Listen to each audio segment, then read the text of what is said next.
తిరుమల తిరుపతి ప్రపంచంలోనే పేరుగాంచిన హిందూ ఆధ్యాత్మిక పుణ్యక్షేత్రం. కలియుగ ప్రత్యక్ష దైవంగా బాసిల్లే శ్రీనివాసుడు స్వయంభూగా వెలిసిన క్షేత్రం. భూలోక వైకుంఠంగా కోట్లాది మంది భక్తులు భావించే పవిత్ర స్థలం.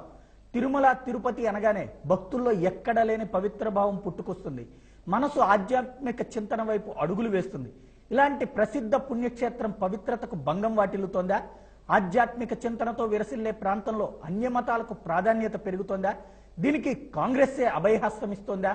ఇప్పుడు ఇదే కోట్లాది మంది శ్రీవారి భక్తుల్లో నెలకొంటున్న సందేహం, అనుమానం, ఆవేదన, ఆందోళన.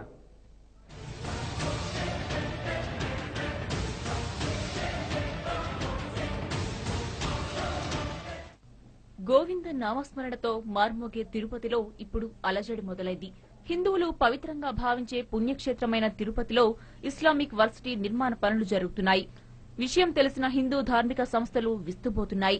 నిబంధనలను తుంగలోకి తొక్కి శరవేగంగా ఇస్లామిక్ వర్సిటీ నిర్మాణాలు ఎందుకు జరుగుతున్నట్లు, నిర్మాణాలకు అనుమతి లేదంటూ స్థానిక అధికారులు కరాఖండిగా చెప్తున్నా ప్రభుత్వాలు మాత్రం ఎందుకు మౌనం వహిస్తున్నట్లు, ఈ వర్సిటీ ఇక్కడ నిర్మించాలన్న ఆలోచన ఎందుకు వచ్చింది, ఎవరు దీనికి అండగా నిలుస్తున్నారు?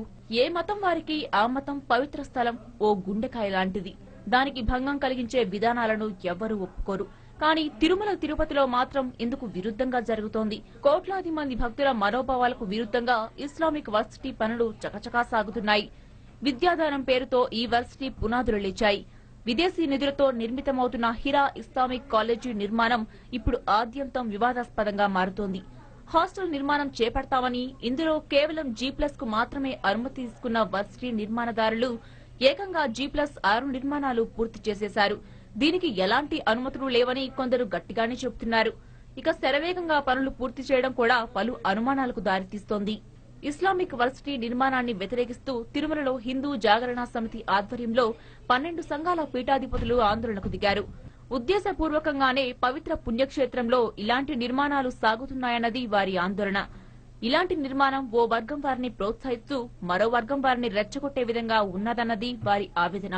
ఈ నిర్మాణాలపై చిత్తూరు జిల్లా కలెక్టర్ విచారణ జరిపించారు. నిబంధనలకు విరుద్ధంగా నిర్మాణాలు సాగుతున్నాయంటూ వచ్చిన ఆరోపణలపై వివరణ ఇచ్చుకోవాలంటూ నిర్మాణదారులకు అవకాశం ఇచ్చారు. అయితే ఒక్కరు కూడా ఈ నిర్మాణాలపై వివరణ ఇచ్చుకోలేదు. దీంతో ఇవి అక్రమంగా నిర్మించినవేనంటూ వాటి కూల్చివేతకు కలెక్టర్ ఆదేశాలు జారీ చేశారు. ఇక ఇక్కడి నుంచే అసలు రంగు బయటపడింది. ఇస్లామిక్ వర్సిటీ కూల్చివేతకు రంగం సిద్దమవడంతో మాజీ మంత్రి, కాంగ్రెస్ సీనియర్ నేత షబ్బీర్ అలీ రంగంలోకి దిగారు. కలెక్టర్ ఆదేశాలు అమలు కాకుండా కోర్టు నుంచి స్టే తెచ్చుకునేలా ఇస్లామిక్ వర్సిటీ నిర్వాహకులకు ఆయన మద్దతుగా నిలిచారంటూ జోరుగానే ప్రచారం సాగుతోంది. నిర్మాణం వేగంగా సాగేందుకు ఆయనే చక్రం తిప్పుతున్నారంటూ ఆరోపణలు గుప్పమంటున్నాయి. కానీ భారతదేశంలో తిరుపతి అనేది కోట్లాది హిందువులకు ఒక పవిత్రమైన స్థలం. అది ఈ చుట్టుపక్కల ఉన్న టెంపుల్స్ కూడా దానికి సంబంధించిన ప్రభావం చుట్టుపక్కల ల్యాండ్ లో పడుతుంది. అది వ్యతిరేకించడం అంటే ఒక మతాన్ని వ్యతిరేకించడం కాదు, ఒక మత సంస్థని అక్కడ రావడం అనేది మనం వ్యతిరేకిస్తున్నాం అంతే. వాళ్ళు వేరే చోట ఎక్కడ పెట్టుకోవచ్చు. ఈ యొక్క దేశంలో ఎక్కడో అనేక ఉన్నాయి, ఎక్కడే జిల్లాలో పెట్టుకోవచ్చు. మీరు హిందూ ధర్మక్షేత్రాల్లో ఎక్కడైతే వేలాది మంది కోట్లాది మంది నమ్ముతున్నారో ఆ ప్రదేశంలో ఇతర ధర్మస్తులు వాళ్ళ మత ప్రచారానికి ఎటువంటి తాకు ఉండకూడదని చెప్పేసి అది రాబోయే రోజుల్లో అది ఘర్షణకు దారితీస్తుందని చెప్పేసి కూడా నేను భావిస్తున్నాను. ఇస్లామిక్ వర్సిటీ నిర్మాణానికి షబ్బీర్ అలీ పూర్తి స్థాయిలో అండదండలు అందిస్తున్నారు. ఇక షబ్బీర్ కు కేంద్ర మంత్రి గులాం నబీ ఆజాద్ ఆశీస్సులు ఉన్నట్లు ప్రచారం జరుగుతోంది. ఈ వర్సిటీ నిర్మాణంపై మొదటి నుంచి అనుమానపు తెరలు కమ్ముకున్నాయి. దీంతో పరిరక్షణ సమితి సభ్యులు ఉమామహేశ్వరరావు ఆధ్వర్యంలో నిజ నిర్ధారణ కమిటీ వేశారు. వాస్తవాలను అధ్యయనం చేశారు. ఈ నిర్మాణాలు పూర్తిగా అడ్డదారుల్లో జరుగుతున్నవేనంటూ తేల్చారు సభ్యులు. తొండవాడ గ్రామంలో నిర్మిస్తున్న వర్సిటీ పనులకు ఎలాంటి అనుమతులు లేవంటూ స్పష్టం చేసిన నిజ నిర్ధారణ కమిటీ తిరుమల కాలిబాటకు కేవలం కిలోమీటర్ దూరంలోనే వర్సిటీ నిర్మాణం జరగడం వెనుక ఉందని అంటున్నారు. ఇక వర్సిటీ చుట్టూ 12 అడుగుల ప్రహారీ కూడా, వ్యక్తుల కదలికలపై సీసీ కెమెరాల ఏర్పాటు మరింత ఆందోళనకు కారణమవుతోంది. ఇక శ్రీనివాస మంగాపురం, గుర్రప్ప, ఎల్లమ్మ దేవాలయాలతో పాటు మరో 12 దేవాలయాలు ఈ వర్సిటీ చుట్టూనే ఉన్నాయి. వర్సిటీ నిర్మాణం వల్ల స్వర్ణముఖి నదికి వెళ్లే 2 కాలువల నీటికి ఆటంకం ఏర్పడుతున్నట్లు చెబుతున్నారు. ప్రధానంగా హిందువులకు సంబంధించిన పుణ్యక్షేత్రం కాబట్టి మతపరమైనటువంటి సామరస్యానికి ప్రశ్న వచ్చే ప్రమాదాలు కూడా ఉన్నాయి. వారు ఇస్లామిక్ మహిళా యూనివర్సిటీ దూరంగా పెట్టుకోవచ్చు, అభ్యంతరం లేదు. కాబట్టి చెన్నై నుంచి వచ్చే భక్తులు ఇదిగా పెడతారు శ్రీవారి మట్టుకి. అది కేవలం 1 కిలోమీటర్ దూరంలో. కాబట్టి తిరుపతికి వెళ్ళే అన్ని దారులు కూడా ఎలాంటి అన్యమతానికి కోట్లాది మంది భక్తుల మనోభావాలకు విరుద్ధంగా సాగుతున్న ఇస్లామిక్ వర్సిటీ పనులను కాంగ్రెస్ సర్కార్ ఎందుకు ప్రోత్సహిస్తోంది? చిత్తూరు జిల్లాకు చెందిన ముఖ్యమంత్రి కిరణ్ కుమార్ రెడ్డి, మాజీ ముఖ్యమంత్రి ప్రతిపక్ష నాయకుడు చంద్రబాబు నాయుడు ఈ కట్టడంపై ఎందుకు నోరు మెదపడం లేదు? ఇప్పటికే రాష్ట్రాన్ని ముక్కలు చెక్కలు చేసి తెలుగువారి మనోభావాలను దెబ్బతీయడమే కాకుండా ఇరు ప్రాంతాల మధ్య విద్వేషం రెచ్చగొట్టిన కాంగ్రెస్ ఇప్పుడు మత విద్వేషాలకు సైతం నిప్పు రాజేస్తోందా? ఇప్పటికే తిరుమల పవిత్ర క్షేత్రానికి ఉగ్రవాదుల నుంచి ముప్పు ఉందని వస్తున్న హెచ్చరికల నేపథ్యంలో ఇక్కడ ఇస్లామిక్ వర్సిటీ నిర్మాణం ఎంత మేరకు శ్రేయస్కరం?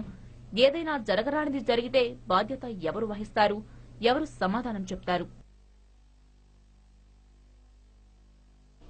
తిరుపతిలో ఇస్లామిక్ వర్సిటీ పేరుతో ప్రారంభం అవుతున్నటువంటి ఈ నిర్మాణం వెనకాలకున్నటువంటి సూత్రధారులు ఎవరు, పాత్రధారులు ఎవరు అన్నటువంటి దాని మీద రోజుకో ప్రచారం జరుగుతుంది. వాస్తవానికి హిందుత్వం గట్టిగా బలంగా ఉన్నటువంటి ప్రాంతంగా చెప్పుకున్నటువంటి తిరుమల, తిరుపతి ప్రదేశాల్లో అన్య మతానికి సంబంధించినటువంటి ప్రచారం పెద్ద ఎత్తున గతంలో జరుగుతోందని, అలాగే ఇప్పుడు ఈ తరహా వ్యవహారాలు, వివాదాల ద్వారా కొత్త తరహా సమస్యలు సృష్టించే ప్రయత్నం జరుగుతోందని ఆరోపిస్తున్నారు స్వామీజీలు, ఆధ్యాత్మిక క్షేత్రాల నిర్వాహకులు. ప్రస్తుతం మీ అభిప్రాయాలు కూడా పంచుకోవచ్చు. తిరుపతిలో ఇస్లామిక్ యూనివర్సిటీగా చెప్పబడేటువంటి ఈ సంస్థ అవసరం ఉందా లేదా? ప్రజలు చేస్తున్నటువంటి లేదా స్వాములు చేస్తున్నటువంటి వాదనలకి మీరు మద్దతిస్తారా, లేదా ఎవరి దోవన వాళ్ళు తమ కార్యకలాపాలు సాగించుకోవచ్చు అంటారా? మీ అభిప్రాయాన్ని నేరుగా పంచుకోవచ్చు. పైన 2 ఫోన్ నెంబర్లు స్క్రోల్ చేస్తున్నాం, ఆ నెంబర్కి కాల్ చేసి మీ అభిప్రాయం చెప్పచ్చు. ఈ రోజున తిరుపతిలో తాజాగా ఏర్పడుతున్నటువంటి ఈ సంస్థకి సంబంధించినటువంటి వ్యవహారంలో జరుగుతున్నటువంటి తంతు వాస్తవమా లేదా కల్పితమా? ఈ అంశానికి సంబంధించి చర్చలో పాల్గొంటూ ప్రస్తుతం మనతో ఉన్నారు లక్ష్మణాచారి, తిరుమల తిరుపతి దేవస్థానం సంరక్షణ సమితి రాష్ట్ర కార్యదర్శి, అబ్దుల్ రషీద్ ప్రముఖ రచయిత, ఇస్లామిక్ సంస్థలకు సంబంధించినటువంటి నిర్వాహకులు. మరొక వైపున ప్రస్తుతం విశాఖపట్నం నుండి మనతో జాయిన్ అవుతారు శ్రీ శ్రీ శ్రీ స్వరూపానందేంద్ర సరస్వతి శారదా పీఠాధిపతి. నమస్తే స్వామి. ఈ రోజున ఇస్లామిక్ యూనివర్సిటీ పేరుతో అక్కడ జరుగుతున్నటువంటి కార్యకలాపాలు కేవలం ఇది ఒక సంస్థకి సంబంధించినవే, ఇందులో ఎలాంటి అభ్యంతరాలు ఉండాల్సిన పని లేదని చెప్తున్నారు కాంగ్రెస్ పార్టీకి సంబంధించినటువంటి మాజీ మంత్రి షబ్బీర్ అలీ. మీరు దాంతో ఏకీభవిస్తారా?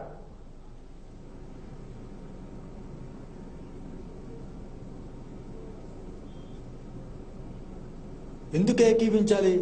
ఎందువల్లంటే అది సనాతనమైన ఒక పురాతనమైన స్వయంభూవైన తిరుమల తిరుపతి దేవస్థానం క్షేత్రం ఉన్న తిరుపతి ప్రాంతం. అలాంటి తిరుపతి ప్రాంతాన్ని ఇతర మతాలు, అన్య మతాలకు సంబంధించిన అక్కడ యూనివర్సిటీలు కానీ సంస్థలు కానీ పెట్టడం అనేది అన్యాయం. ఇది చాలా దుర్మార్గం. ఇది కరెక్ట్ కాదు. ఇస్లామిక్ సంప్రదాయానికి మేము వ్యతిరేకం కాదు, కానీ వాళ్ళు చేస్తున్న పని ఏదైతే ఉందో ఒక మతానికి చిచ్చు పెట్టడానికి మరో మతాన్ని అక్కడే స్థాపన చేయడం అనేది ఇది చాలా దుర్మార్గం అని మా వాదన. రైట్. అంటే తిరుపతిలో చాలా మసీదులు ఉన్నాయి, చర్చీలు ఉన్నాయి. తిరుపతికి సంబంధించినంత వరకు ఎలాంటి రిస్ట్రిక్షన్స్ లేవు. తిరుమలలో అన్యమత ప్రచారం పైన నిషేధం ఉంది తప్పించి తిరుపతిలో లేనప్పుడు కేవలం ఈ సంస్థ పట్ల ఎందుకు ఇలా వ్యవహరిస్తున్నారని ప్రశ్నిస్తున్నారు ముస్లిం నేతలు.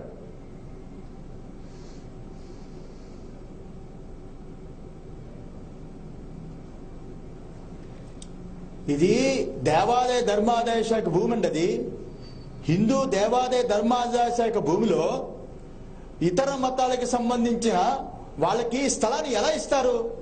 అందులోని అక్కడ వేదము, స్మార్థము, పురాణాలు, ఇతిహాసాలు, కావ్యాలు ఇటువంటి సంబంధించిన ఆధ్యాత్మిక యూనివర్సిటీ, హిందూ ఆధ్యాత్మిక యూనివర్సిటీ వెలవాలి. కానీ ఇక్కడ అసలు ఇతర మతాలకి సంబంధం లేని అక్కడ చర్చిలు ఉండొచ్చు, మసీదులు ఉండొచ్చు, కానీ పురాతనమైన ఒక క్షేత్రంగా తిరుపతి, తిరుమల రెండు అనేక రకమైన కిందనే కాణిపాకం నుంచి ఇటు పక్క తిరుచానూరు వరకు తిరుపతి ప్రాంతం కింద చూసుకున్నా, పైన వెంకటేశ్వర స్వామి చూసుకున్నా పూర్తి స్థాయిలో హిందూ క్షేత్రంగా విరాజిల్లుతున్న పవిత్ర క్షేత్రంలో వేదాలకు సంబంధం లేని ఇతర మతాల యొక్క యూనివర్సిటీ పెట్టడం ఎంతవరకు సబబని మేము ప్రశ్నిస్తున్నాం. రైట్. అంటే గతంలో జరిగినటువంటి వ్యవహారాల ప్రకారం మీరు ఈ భయాల ఆందోళన వ్యక్తం చేస్తున్నారా? ఇది తిరుమల తిరుపతి దేవస్థానాన్ని కానీ లేదా దేవాదాయ శాఖ భూమి అని మీకు ఖచ్చితమైన ఆధారాలతో చెప్తున్నారా, లేదా ఏదైనా విని చెప్తున్నారా?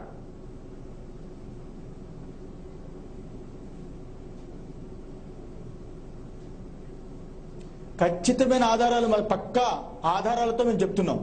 దేవాదాయ ధర్మాదాయ శాఖతో కూడుకున్న భూమి అందే అక్కడ వాళ్ళు ఇచ్చిన దాని అందే అక్కడ వాళ్ళు యూనివర్సిటీ నిర్మాణం చేస్తున్నారు. రెండోది, మేము భయాందోళనతో చెప్పటం లేదు, మాకు భయం కాదు, ఉన్న నిజాన్ని చెబుతున్నాం. రాబోయే తరాలకి ఎంత ప్రమాదం వస్తుంది, ఇది ఒక అయోధ్యలా మారిపోతుంది. ఒక ఈ ఆంధ్ర రాష్ట్రంలో హిందూ ముస్లింలకి ఎప్పుడూ తగువు లేని, తగాదా లేని అత్యున్నతమైన రాష్ట్రంగా పేరుగాంచిన ఈ రాష్ట్రంలో ఇతర రాష్ట్రాల నుంచి వచ్చిన కొంతమంది లేనిపోని వివాదాలు తీసుకొచ్చి ఇక్కడ వీళ్ళకి వాళ్ళకి వివాదాస్పదమైన ఒక గ్యాప్ తీసుకురావడానికి అవకాశం తప్పక ఉంటుంది.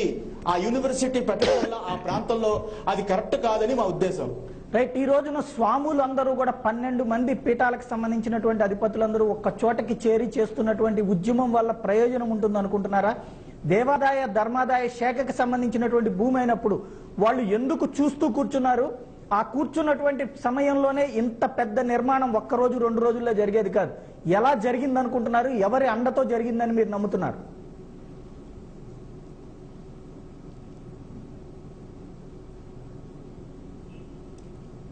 ఇది ప్రభుత్వం యొక్క కుట్ర. దుర్మార్గమైన ప్రభుత్వాలు సెక్యులర్ పేరుతో హిందువులకి అన్యాయం చేస్తూ మైనార్టీ ఓట్ల కోసం ఇతర మతాలకి హిందూ సంప్రదాయంతో కూడుకున్న భూములు కూడా అప్పనంగా ఇచ్చి జీవాలు పాస్ చేసి వాళ్ళకి ఇతరులకి తెలియకుండా అన్ని అంతస్తుల బిల్డింగ్ అయిన తర్వాత దాన్ని ఎక్స్పోజ్ చేస్తున్నట్టుగా చూపించడం అనేది ఒక దుర్మార్గం. ఇది హిందువులకి ఇక్కడే కాదు, ఈ రాష్ట్రంలో కాదు, ఇతర రాష్ట్రాల్లో కూడా సెక్యులర్ పేరుతో మోసం జరుగుతుంది. కేవలం ఓట్ల యొక్క దుర్మార్గం కోసం రాజకీయ కుట్ర పన్ని హిందువుల యొక్క సంస్థల్ని ఇతర మతాలకి కట్టుబెట్టడం అనేది అన్యాయంగా మేము పరిగణిస్తున్నాం. రైట్. మీ స్వాములతో పాటుగా మీకు మద్దతిస్తున్నటువంటి చాలా మంది పెద్ద ఎత్తున యాజిటేషన్ లో పాల్గొంటున్నారు కదా, మీ తదుపరి కార్యాచరణ ఏమిటి?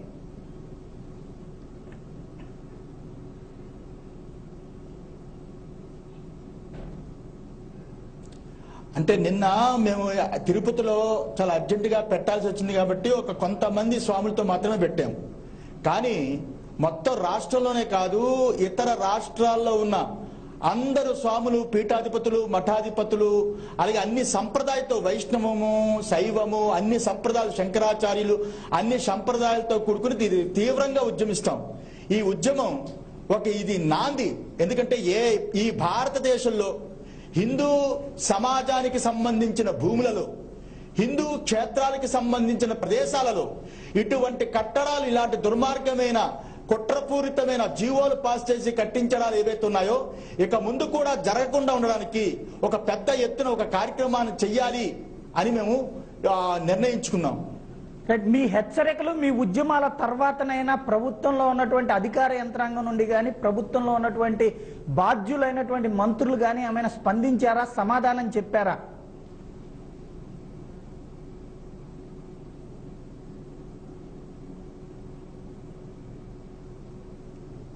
నిన్న చిరంజీవి గారు, ఎంపీ గారు చాలా చక్కగా స్పందించారు. మాకు చాలా ఆనందం వేసింది. కనీసం ఆయనైనా దీనికి స్పందించాడని.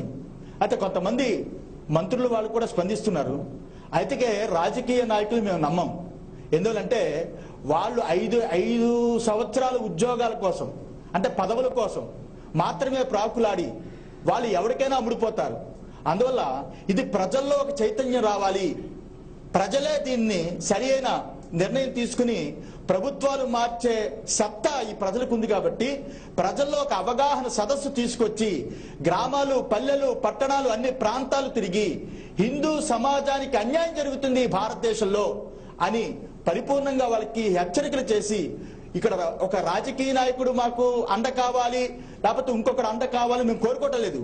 సమాజం యొక్క అండతోటి ఏదైనా చెయ్యాలి, ఈ యొక్క హిందూ సంప్రదాయాన్ని పరిరక్షించాలనే భావంతో మేము ముందుకు పోతున్నాం. రైట్. థ్యాంక్ యూ అండి స్వామీజీ. మరి కాసేపట్లో మళ్ళీ మిమ్మల్ని కాంటాక్ట్ చేస్తాం. మీరేమంటారు రషీద్ గారు? ఇలాంటి వివాదం కావాలని సృష్టిస్తున్నారా, లేకపోతే ఇది అనుకోకుండా జరిగిన సంఘటన అనుకుంటున్నారా? ఈ ఇస్లామిక్ యూనివర్సిటీ అనే పదం జామియా అనే పదానికి అనువాదం. జామియా అంటే యూనివర్సిటీ అని అర్థం. ఈ ఇస్లామిక్ యూనివర్సిటీ గత 18 సంవత్సరాలుగా నడుస్తున్నది. ఇది అక్కడే తిరుపతిలో తిరుపతిలో ఇదే స్థలంలో అదే స్థలం అక్కడే ఓకే. అక్కడ 18 సంవత్సరాల నుంచి నడుస్తున్నది. చుట్టుపక్కల ఉన్న బీద విద్యార్థినులను అమ్మాయిలను తీసుకొచ్చి అక్కడ ఉచిత విద్య బోధిస్తున్నారు. అందువల్ల జామియా అనే పదానికి యూనివర్సిటీ అనువాదం కాబట్టి ఇస్లామిక్ యూనివర్సిటీ అని పేరు పెట్టారు. అది ఇక్కడ ఆ నిర్వాహకురాలు అక్కడే పుట్టింది, అక్కడే పెరిగింది.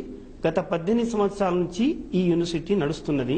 కాకపోతే ఈ రోజు యూనివర్సిటీ అని బోర్డు పెట్టడం వల్ల అది వివాదం అయిందనుకో. భారతదేశంలో ఉన్నటువంటి చట్టాల ప్రకారం ఒక యూనివర్సిటీ పెట్టాలంటే కేంద్ర ప్రభుత్వానికి సంబంధించినటువంటి యూనివర్సిటీ గ్రాంట్స్ కమిషన్ నుండి అనుమతి తీసుకోవాలా. దానికి సుమారు 300 ఎకరాల వరకు స్థలం అవసరం అవుతుంది. అట్లాగే దానికి సంబంధించినటువంటి నిర్మాణాల నుండి చాలా రకాలైనటువంటి అనుమతులు ఉంటాయి. ఇవేమీ తీసుకోకుండా ఒక కేవలం G+1కి మాత్రమే అనుమతి తీసుకున్నటువంటి ఒక స్థలంలో 6 అంతస్తుల బిల్డింగ్ కట్టేసి దాన్ని యూనివర్సిటీ అని ప్రకటించడంలో నిర్వాహకుల లోపం ఉందా, లేకపోతే ప్రభుత్వం చేతకానితనం ఉందా? ఒక అంతస్తులో ఉన్నప్పుడు 6 అంతస్తులు లేపినప్పుడు, ఈ 5 అంతస్తులు లేపినప్పుడు అక్కడ ఉన్నటువంటి తుడా గాని ఇంకా ప్రభుత్వం గాని వారు ఎలాంటి చర్య తీసుకోలేదు. 6 అంతస్తులు ఎన్ని రోజులు కడతారు? అదంతా కట్టిన తర్వాత ఇస్లామిక్ యూనివర్సిటీ బోర్డు పెట్టిన తర్వాత ఇదంతా ప్రభుత్వానికి తెలియదా? అది అప్పుడే ఆపితే ఆగిపోయేదే కదా. రైట్. అంటే అనుమతి తీసుకుని కట్టాలా, కట్టిన తర్వాత? అది ముందు ఎవరైనా ఒక బిల్డింగ్ కట్టేటప్పుడు వచ్చి అధికారులు మిమ్మల్ని అడగరు కదా, మీరు ముందెళ్ళి మున్సిపల్ దగ్గర పర్మిషన్ తీసుకుంటారు, సోన్స్ ఎవరెవరి దగ్గర పర్మిషన్ తీసుకోవాలో మీకు ఐడియా ఉండి పర్మిషన్ తీసుకోవాలి. తప్పు ఆ తర్వాత మేము కట్టేశాం కాబట్టి మీరు పర్మిషన్ ఇవ్వండి అని అడుగుతారా, పర్మిషన్ తీసుకుని కడతారా?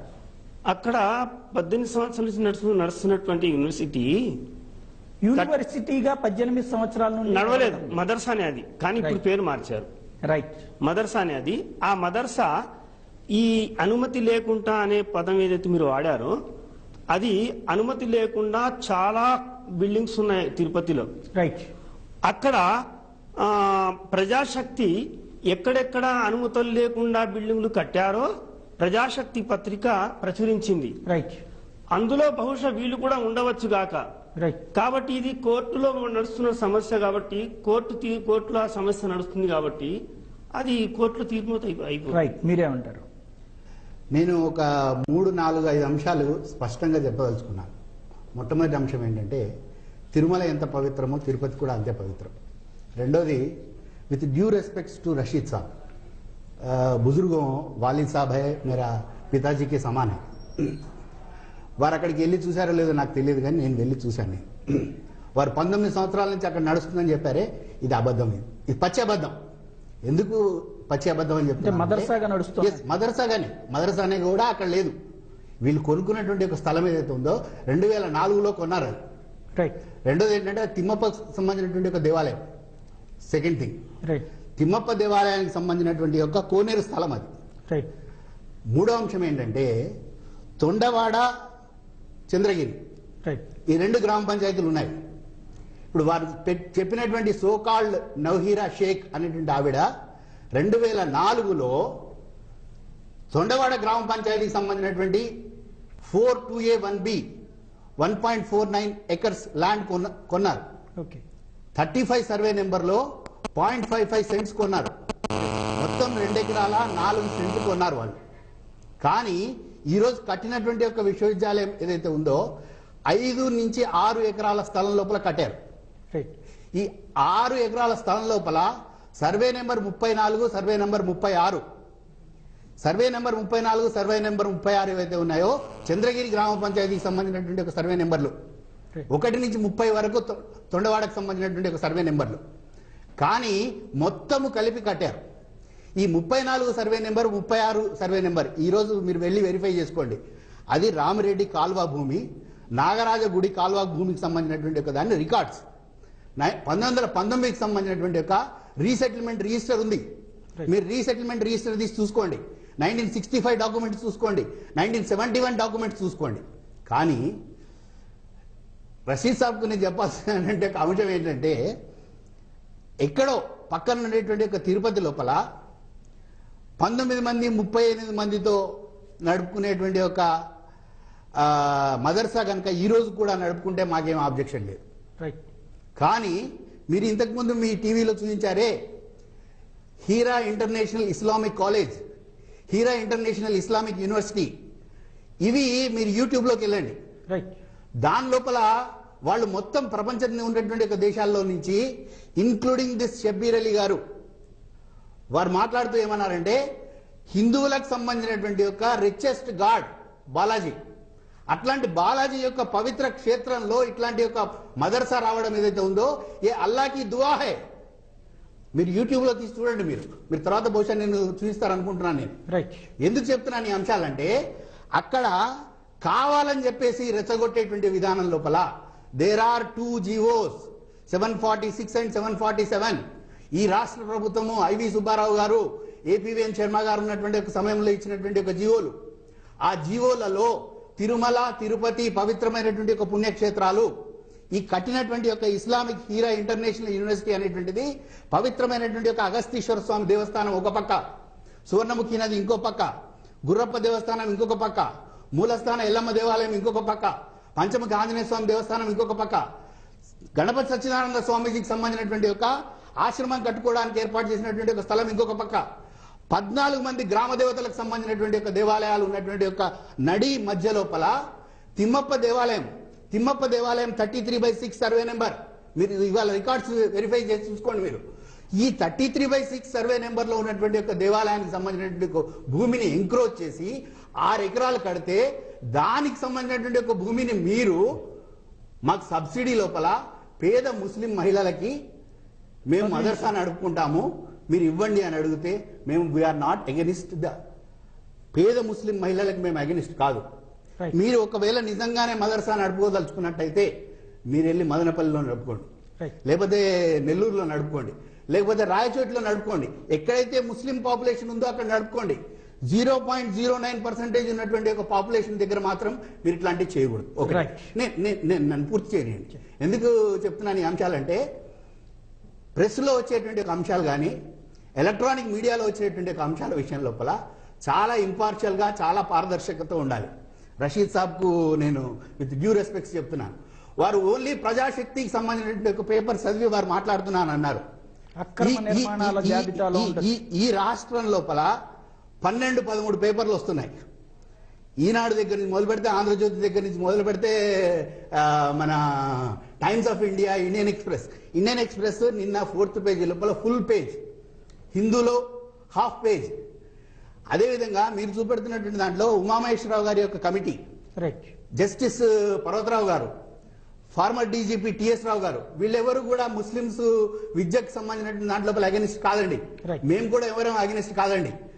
మీరు నిజంగానే ముస్లిం మహిళలకు సంబంధించినటువంటి ఒక విద్యను ఉపసించాలంటే ఈ రోజు అక్కడ ఉండేటువంటి ఒక వెంకటేశ్వర విశ్వవిద్యాలయం ఉంది, పద్మావతి విశ్వవిద్యాలయం ఉంది.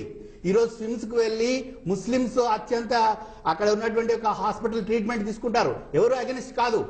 కాబట్టి మీకు కావాల్సినటువంటి ఒక విద్యలకు సంబంధించిన విషయం లోపల, పారలౌకికమైనటువంటి విద్యల విషయం లోపల మీరు ఎక్కడైనా చెప్పుకోవచ్చు. కానీ అరబిక్, ఉర్దూ, ఇస్లామిక్, హదీస్ నేర్పియడానికి మాత్రము మీరు తిరుపతిలో ఒక ఇంటర్నేషనల్ స్థాయి లోపల హీరా ఇంటర్నేషనల్ ఇస్లామిక్ యూనివర్సిటీని పెట్టి దాని విషయం లోపల నేను మాట్లాడడం కాదు, స్వయంగా హైదరాబాద్ కు సంబంధించిన ఒక ఎంపీ గారు అసదుద్దీన్ ఓవైసీ గారు ఆవిడకి అగెనిస్ట్ గా ఎఫ్ఐఆర్ ఫైల్ చేశారు.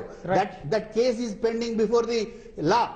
రైట్. కాబట్టి ఇట్లాంటి యొక్క విషయాలన్నింటినీ కూడా డార్క్ లో పెట్టి వెళ్లి జానారెడ్డి గారి దగ్గర, ఎందుకంటే కలెక్టర్ గారు ఇచ్చినటువంటి ఆర్డర్ చాలా కూలంకషంగా సమగ్రంగా విచారణ జరిగిన తర్వాత పంచాయతీరాజ్ డిపార్ట్మెంట్, రెవెన్యూ డిపార్ట్మెంట్, తర్వాత మన తుడాకు సంబంధించినటువంటి ఒక అది పోలీస్ నుంచి ఇన్ఫర్మేషన్ తీసుకొచ్చుకున్న తర్వాత సమగ్రమైనటువంటి విచారణ జరిపి దాన్ని కూలగొట్టాలనేటువంటి ఒక నిర్మాణం ఇచ్చారు. ఇంకొక అంశాన్ని నేను క్లారిఫై చేయాల్సినటువంటి ఒక అంశం ఏంటంటే, మీరు అందరూ కూడా ఏం చెప్తున్నారంటే అనుమతులు ఉన్నాయని చెప్తున్నారు. అనుమతి లేదు. Only technical permission from G+1 12 రూములకి మాత్రమే తుడా నుంచి తీసుకున్నారు. తొండవాడ గ్రామ పంచాయతీ కానీ చంద్రగిరి గ్రామ పంచాయతీలో కూడా ఈ రోజు కూడా వాళ్ళకి ఏ రకమైనటువంటి అనుమతి లేదు. తర్వాత ఎన్నో నిర్మాణాన్ని ఆపివేయమని చెప్పేసి, కూల్చివేయలేమని చెప్పేసి తొండవాడకు సంబంధించినటువంటి ఒక గ్రామ సర్పంచ్, తొండవాడ గ్రామ సంబంధించినటువంటి ఈఓ ఇప్పటి వరకు 3 సార్లు నోటీసులు ఇచ్చారు, షోకాజ్ నోటీసులు కూడా ఇచ్చారు. వేటికి సమాధానం చెప్పినటువంటి ఆవిడ సడన్ గా ఈరోజు ప్రైమ్ మినిస్టర్ గారి దగ్గరికి వెళ్ళి కూర్చొని 300 మంది యొక్క మహిళలు అమ్మాయిలు ఎవరైతే ఉన్నారో రోడ్డు మీద పడుతున్నా అని చెప్పి చెప్తున్నారు. ఇన్ని రోజుల నుంచి మీరు ఇది లేనప్పుడు ఎక్కడ నడిపారండి? ఈ రోజు కూడా ఎక్కడ నడుస్తుందండి? వాళ్ళు చెప్పేటువంటి ఒక విషయం లోపల ఈ రోజు కూడా మదర్సా అక్కడ నడవట్లేదు. ఎందుకంటే హైకోర్టు లోపల స్పష్టంగా చెప్పారు, హైకోర్టులో అడిగారు వాళ్ళని, మీరు ఆక్యుపెన్సీ సర్టిఫికేట్ లేకుండా, నో అబ్జెక్షన్ సర్టిఫికేట్ లేకుండా ఏ విధంగా అక్కడ నిర్మాణం సాగిస్తారని చెప్పేసి అడిగినప్పుడు మేము వేరే దగ్గర నడుపుతున్నామని చెప్పేసి వాళ్ళే చెప్పుకున్నారు వాళ్ళు. రైట్, ఒక్క నిమిషం రషీద్ గారు మీరేమంటారు? వీటన్నిటికీ లెక్క ఏమన్నా చెప్తారా? నేను చెప్పేది ఏంటంటే, ఇది G+1 ఏదైతే ఉందో అది ఉంది కదా, దానిపైకి కట్టనివ్వడమే పొరపాటు అంట, అంతే, ఇంకా వేరే మాట లేదు. రైట్, అంటే ఇక్కడ వాళ్ళు కట్టడి ఎవరైనా సరే కన్స్ట్రక్షన్స్ మీరు ఇంతకు ముందు ఇప్పుడు హైదరాబాద్ లో కూడా చూస్తున్నారు, కన్స్ట్రక్షన్ పూర్తయిన తర్వాత ఫస్ట్ పర్మిషన్ తీసుకున్నారా లేదా అనేటువంటిది అక్కడ చూసుకుంటారు. పర్మిషన్ కి నోటీసులు ఇచ్చారు. ఇప్పుడు లక్ష్మణాచారి గారు చెప్తుంది నోటీసులు ఇచ్చారు, అది కట్టద్దు అని చెప్పేసి ఈఓతో పాటుగా సర్పంచ్ తో సహా నోటీసులు ఇస్తే కూడా పట్టించుకున్నటువంటి పరిస్థితి. ఈవెన్ కలెక్టర్ నోటీసులు ఇచ్చినా కూడా వచ్చి ఆన్సర్ చేయని పరిస్థితి. అంటే ఇది ఒక కావాలని వివాదాన్ని సృష్టించడం కాదంటారా? అక్కడ వివాదం సృష్టించడం కాదు, వాళ్ళు భూమిని తీసుకొని రిజిస్ట్రేషన్ చేయించుకున్నారు. 2 ఎకరాలకు తీసుకుని 6 ఎకరాల్లో కట్టారని. అది అక్రమం, అది కూల్చవలసిందే. మరి అదే ఎలాగే ఇంకా దాంట్లో ఎవరైనా గీత దాటితే వాళ్ళు చట్ట పరిధిలో లేనట్టే కదా, కాబట్టి దాన్ని కూల్చవలసిందే. రైట్, ఒక్క నిమిషం. ప్రస్తుతం స్వరూపానందేంద్ర సరస్వతి స్వామీజీ చూస్తున్నారు కదా, ఇక్కడ లక్ష్మణాచారి గారు చెప్పిన పాయింట్, అట్లాగే రషీద్ గారు చెప్తున్న పాయింట్. ఆ సమయంలో నిర్మాణం పూర్తిగా అవుతున్నప్పుడు ఎందుకు చూస్తూ ఊరుకున్నారు? ఇప్పుడు కాబట్టి న్యాయస్థానానికి వదిలేద్దాం మనం అని చెప్తున్నారు రషీద్ గారు. మీరు న్యాయస్థానానికి వదిలేస్తారా, లేదా ఈ రోజున ప్రధానమంత్రి దగ్గరికి వెళ్లి ఆ యూనివర్సిటీని కంటిన్యూ చేయడానికి అనుమతి ఇవ్వమని నిర్వాహకురాలు కోరుతున్నారు, ఆమెకి ప్రస్తుతానికి ఊరటనిద్దాం అనుకుంటున్నారా?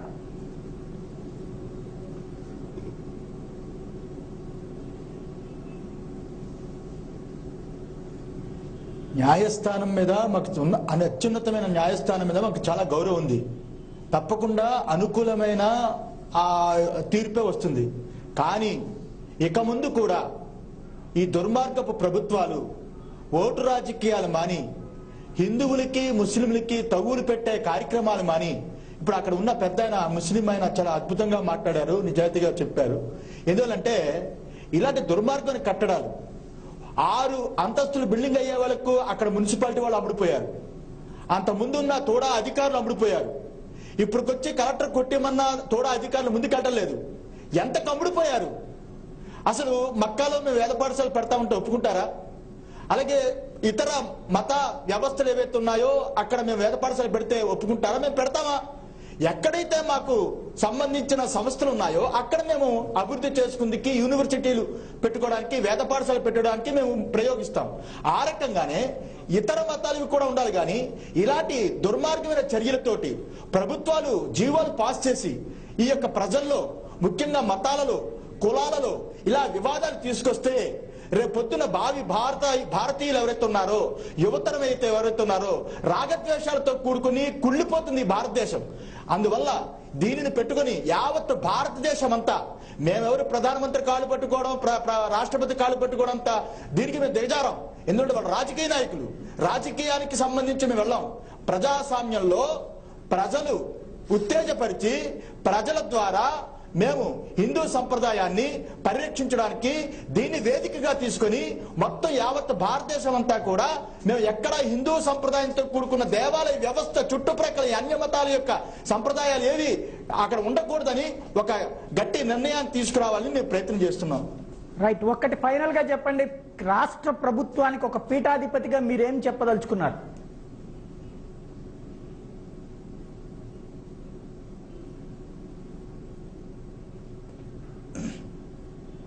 రాష్ట్ర పీఠాధిపతిగా నేను చెప్పేది ఏంటంటే, ఇప్పటికే రాష్ట్రం అతలాకుతలమే ఉంది. కులాల పోరుతోటి, రాష్ట్ర విభజన పోరుతోటి, అనేక రకాలతో అతలాకుతలమే ఉంది. ఇలాంటి పరిస్థితుల్లో వెంకటేశ్వర స్వామి యొక్క శాపం తగులుతుంది ఈ రాష్ట్ర ప్రభుత్వానికి. ఇలాంటి తప్పుడు నిర్ణయాలు వెంటనే వెనక్కి తీసుకోకపోతే. ఇప్పటికే ఈ రాష్ట్రంలో ఉన్న ప్రభుత్వానికి ఏమాత్రం కూడా గౌరవం లేదు. అందులో ఇప్పటికైనా నిజాయితీగా, నిష్కల్మషంగా ఆలోచించి చిత్తూరు జిల్లాలోనే రాష్ట్ర ముఖ్యమంత్రి పుట్టి ఉన్నాడు కాబట్టి ఆయన కూడా మనసారా నిజాయితీగా ధర్మయుతంగా ఆలోచించి ఈ జీవోని వెనక్కి తీసుకుని హిందువులు ముస్లింకి వివాదం లేకుండా ముఖ్యంగా తిరుమల తిరుపతి దేవస్థానం చుట్టుప్రక్కల ఉన్న హిందువులు ఎవరైతే ముస్లింలు ఎవరైతే ఉన్నారో వాళ్ళందరూ విబి నాంచారి ఆవిడ తిరుపతి వెంకటేశ్వర స్వామి యొక్క భార్య అని నమ్మి వెంకటేశ్వర స్వామిని కూడా మొక్కే ముస్లింలు అక్కడ ఉన్నారు. వాళ్ళకి మాకు వివాదాలు రాకుండా దీని వెంటనే జీవోని ఆపాలి. ఇలాంటి దుర్మార్గం చర్యలు ఇంకెప్పుడు తీసుకోకుండా ఉండాలి. 7 కొండలు 2 కొండలుగా చేసే రోజుల్లోనే గగ్గోలైపోయింది ఈ రాష్ట్రం, భారతదేశం, ప్రపంచమంతా హిందువులందరూ కూడా. మరలా అలాంటి గగ్గోలు రాకుండా దాన్ని పరిరక్షించాలని మేము భావిస్తున్నాం. థ్యాంక్ యూ స్వామి, మీరు మా స్టూడియోకి వచ్చి విశాఖపట్నం స్టూడియోలో మాతో పాటు చర్చలో పాల్గొన్నందుకు థ్యాంక్ యూ. షబ్బీర్ అలీ ఈ అంశానికి సంబంధించి ఏం మాట్లాడారో మా ప్రతినిధి భూమేష్ ఆయనతో మాట్లాడే ప్రయత్నం చేస్తున్నారు. ఒకసారి లైవ్ లో చూద్దాం. భారతదేశం విభిన్న మతాలకు సంప్రదాయాలకు ఆలవాలం. ఇది ఒక సెక్యులర్ వ్యవస్థ. అయితే ఇక్కడ ఒక మతం మీద మరో మతం దాడి జరిగిన సందర్భాలు కూడా తక్కువనే. అయితే తిరుపతిలో ఇటీవల నిర్మిస్తున్న ఇస్లామిక్ యూనివర్సిటీ వివాదాస్పదమైంది. అయితే హిందూ మత ప్రాంతమైన ఆ స్థలంలో ఈ విశ్వవిద్యాలయాన్ని నిర్మించడం పట్ల విశ్వ హిందూ పరిషత్ తదితర సంఘాలు వివాదం చేస్తున్నాయి. దీని వెనుక మహమ్మద్ అలీ షబ్బీర్ హస్తం ఉందనే ఒక ఆరోపణలు కూడా వినిపిస్తున్నాయి. ఈ నేపథ్యంలో మాజీ మంత్రి, ఎమ్మెల్సీ, అలాగే PCC vice president Mohammed Ali Shabbir గారి మాటలు తెలుసుకుందాం. ఈ విశ్వవిద్యాలయం వెనుక మీ హస్తం ఉందా? నాకేం సంబంధం, అది తిరుపతిలో పవిత్రమైన స్థలం తిరుపతిలో ఉన్నది. నేనేమో తెలంగాణ వాడిని, అదేదో సీమాంధ్ర. అయినా నేను పోయిన సంవత్సరం నేను తిరుపతి ఫంక్షన్లో పోయేటప్పుడు అక్కడ నాకు రిక్వెస్ట్ చేసినారు, మీరు తిరుపతి నెల్లూరు పోతున్నారు కాబట్టి నేను తిరుపతిలో 2-3 సార్లు ప్రచారానికి కూడా వచ్చినాను, కాంగ్రెస్ అభ్యర్థి ప్రచారానికి కూడా వచ్చినాను. నాకు తిరుపతిలో చాలా సంబంధాలు ఉన్నాయి, చాలా వ్యక్తులతో సంబంధాలు ఉన్నాయి. కానీ అందరూ 90% హిందూ సోదరులతోనే నా పరిచయాలు ఉన్నాయి. అలాంటి సమయంలో అక్కడ నేను ఎయిర్పోర్ట్కి వచ్చినప్పుడు మురళి అని అర్బన్ డెవలప్మెంట్ బ్యాంక్ చైర్మన్ గారు, అలాగే మన కాంగ్రెస్ క్యాండిడేట్ గా అభ్యర్థిగా ఓడిపోయిన వాళ్ళు అందరూ కూడా ఒక 100 మంది వచ్చి ఎయిర్పోర్ట్ రిసీవ్ చేసుకున్నారు. వాళ్ళందరినీ తీసుకొని నేను ఆ స్కూల్, ఈ అరబిక్ స్కూల్ డే ఫంక్షన్ కు, అది కూడా తిరుపతిలో ఒక కళ్యాణ మండపంలో పెడితే నాకు చీఫ్ గెస్ట్ గా పిలిచినాను. నేను పోయినాను, నేను అడ్రస్ చేసినాను, అప్రిషియేట్ చేసినాను. ఒక బీద కుటుంబాల్లో ఉన్న పల్లెటూర్లు, గ్రామాల్లో నివాసించే ఆడపిల్లలను తీసుకొచ్చి చదువు చెప్పి అప్ టు ఎస్ఎస్సి వరకు 2 ఎడ్యుకేషన్ పెడుతుంది, modern education and Islamic education. ఇస్లాంలో ఖురాన్లో ఏం చెప్తున్నారు, అలాగే మనం బతికేందుకు ఇక్కడ మోడర్న్ ఎడ్యుకేషన్లో అప్ టు ఎస్ఎస్సి వరకు చదివిస్తే నేను అప్రిషియేట్ చేసినాను. కొన్ని మదర్సాలలో ఓన్లీ ఇస్లామిక్ చెప్తున్నారు, కానీ మోడర్న్ ఎడ్యుకేషన్ చెప్పడం లేదు. వాళ్ళకు మ్యాథ్స్, ఇంగ్లీష్ అది కూడా నేర్పియండి అమ్మా అని నేనే అన్ని చోట చెప్తాను. కానీ ఇది చూడేందుకు నేను కూడా పోయినా, నాకు కూడా ఇంట్రెస్ట్ ఉండి 2 కలిపి చదివిస్తున్నారట. ఇది వెరీ గుడ్, మంచి సైన్ ఇది.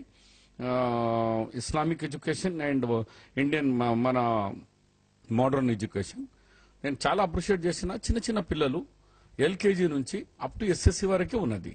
ఒక ఎస్ఎస్సికు ప్రైమరీ ఎడ్యుకేషన్ అంటారు కానీ నాట్ హయ్యర్ ఎడ్యుకేషన్ కూడా కాదు. యూనివర్సిటీ అని చెప్పడం చాలా విచిత్రంగా ఉన్నది. అసలు ఎవరు ఎట్లా నమ్ముతున్నారు? ఆ బిల్డింగ్ కూడా పోయి చూసినాను, కన్స్ట్రక్షన్లో ఉండే నేను పోయినప్పుడు. అది కేవలం 1 ఎకరంలో బిల్డింగ్ ఉన్నది. ఒక యూనివర్సిటీ కావాలన్నప్పుడు ఒక 200-300 ఎకరాల ల్యాండ్ కావాలా, అడ్మినిస్ట్రేటివ్ బిల్డింగ్ కావాలా, హాస్టల్ బిల్డింగ్ కావాలా, ఎడ్యుకేషన్ బిల్డింగ్ కావాలా, ఎన్నో కోర్సెస్ కావాలా. ఇప్పుడు వరకు ఇండియాలో ఇస్లామిక్ యూనివర్సిటీ లేదు. అలీగఢ్ ముస్లిం యూనివర్సిటీ పేరుకే ముస్లిం యూనివర్సిటీ, కానీ సెక్యులర్ స్టేటస్ ఉంది దానికి కూడా. మరి ఇప్పటి వరకు దేవబంద్ అలాంటి మతకు మాకు సంబంధించిన హైయెస్ట్ అది కూడా యూనివర్సిటీ స్టేటస్ లేదు. ఇక్కడ జామియా నిజామియాకు యూనివర్సిటీ స్టేటస్ లేదు. ఇండియాలోనే యూనివర్సిటీ అనే వర్డ్ ఎక్కడ లేదు. నేను ఈ తీసుకున్న తర్వాత అమ్మాయికి చెప్పిన నౌహీరాకు, అమ్మాయి ఇది యూనివర్సిటీ అని ఎవరు చెప్పమన్నా నీకు అన్నాను. Just you say primary school, Arabic and modern school, primary school అని చెప్పమ్మా. ఇవన్నీ వివాదాలకు దూరం అయిపోతావు, ఎందుకు చేస్తున్నావు ఇది అని చెప్పిన. లేదు మాకు విదేశాల్లో ఏమో జామియా అన్నారు కాబట్టి జామియా అనగానే యూనివర్సిటీ అంటారు దానికి. అది దానికి ట్రాన్స్లేషన్లో కొంచెం తప్ప అంటే నేను దాన్ని క్లారిఫై చేయ ఒకసారి మీడియా కాన్ఫరెన్స్ పెట్టి, ఇది only primary education up to SSC వరకే ఉంది. ఒక ఎస్ఎస్సికి యూనివర్సిటీకు ఎట్లా చేస్తారు? ఓజీసీ యూనివర్సిటీ గ్రాంట్ కమిషన్ ఎట్లా? ఇప్పుడు ఒక మతానికి సంబంధించిన స్థలంలో మరో మతం విశ్వవిద్యాలయం లేదా పాఠశాల నిర్మించడం ఇంతవరకు కరెక్ట్? మీకు చరిత్ర వాళ్ళకి పాపం తెలుసో తెలియదో, నేను తిరుపతికి పోయినప్పుడల్లా నేను ముస్లిం క్యాంపెయిన్లో తిరుపతి నియోజకవర్గంలో 17,000 ముస్లిం ఓటర్స్ ఉన్నారు.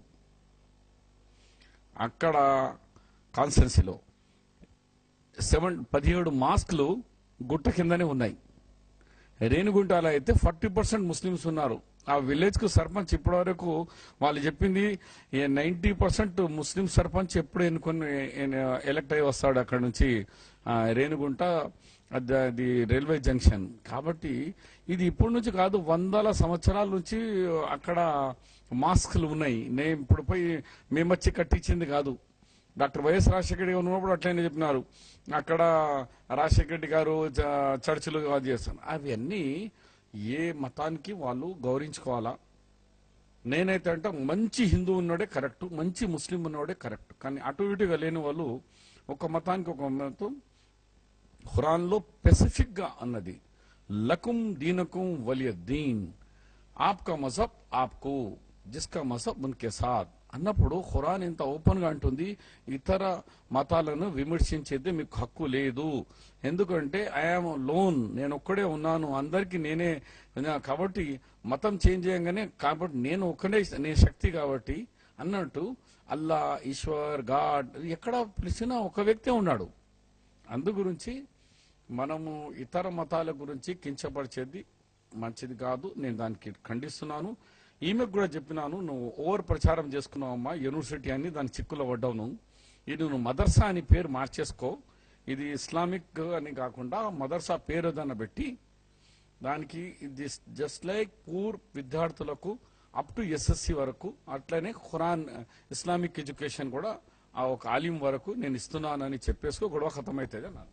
G1 కు నిర్మాణం తీసుకున్న తర్వాత G6 గా నిర్మిస్తున్నారు దీన్ని. అయితే ఈ నిర్మాణాలను అడ్డుకుంటూ ప్రభుత్వ అధికారులు కూడా నోటీసులు జారీ చేసినట్లు మనకు తెలుస్తున్నది. ఈ నేపథ్యంలో ఈ నిర్మాణం తప్పు అని డెఫినెట్ గా తప్పు. ఏదైనా గవర్నమెంట్ కు నిబంధనల ప్రకారంగా చేసుకోవాలి కానీ గవర్నమెంట్ నిబంధనల ప్రకారంగా మేము నా భూమి, ఇప్పుడు నా ఇల్లు ఉంది, నేను వితౌట్ ఎంసీహెచ్ నేను 2 ఫ్లోర్ ఎక్కువ వేసుకుంటా అంటే పర్మిషన్ ఇస్తారా? ఇల్లీగల్. దానికి కూడా నేను ఇల్లీగల్ గానే భావిస్తాను. అది లీగల్ గా ఎట్లా ఉంటే కానూన్ చట్ట ప్రకారంగానే పోవాలా తప్ప, నేను జస్ట్ క్లారిఫికేషన్ ఇంతే ఇస్తున్నాను.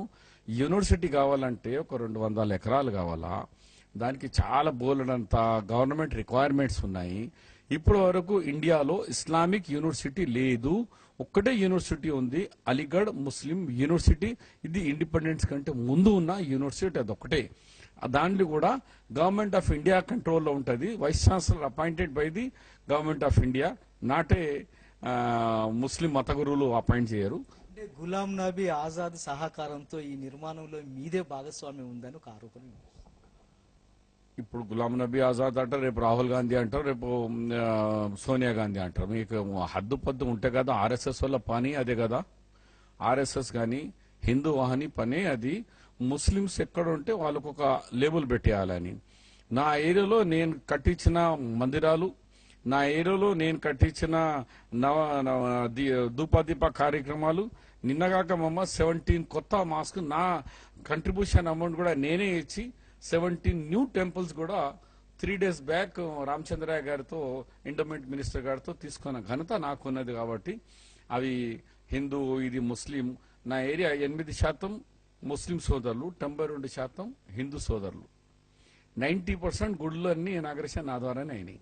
అయితే మక్కాలో హిందూ దేవాలయం గాని హిందూ విశ్వవిద్యాలయం గాని నిర్మిస్తే ముస్లింలు అడ్డుపడరని గ్యారెంటీ ఉందా? ఆ దేశం చట్టం ఆనుకుంది. ఆ వేరే దేశాల గురించి నేను మాట్లాడడం సబబ్ కాదు. నా రాష్ట్రం, నా దేశంలో నేను చెప్తున్నాను, అది యూనివర్సిటీ కాదు. నంబర్ 1, అది ఒక స్కూలు. తిరుపతి నుంచి 7 కిలోమీటర్ దూరంలో ఉన్నది. నంబర్ 3, స్వయంగా తిరుపతిలో 17 మాస్కులు ఉన్నాయి, ఈద్గా ఉంది. తిరుపతి గురించి పక్కగానే ఉన్న రేణుగుంటలో 40% ముస్లిమ్స్ ఉన్నారు. ఏం చేస్తారు వాళ్ళు? ఏం చేయాలా?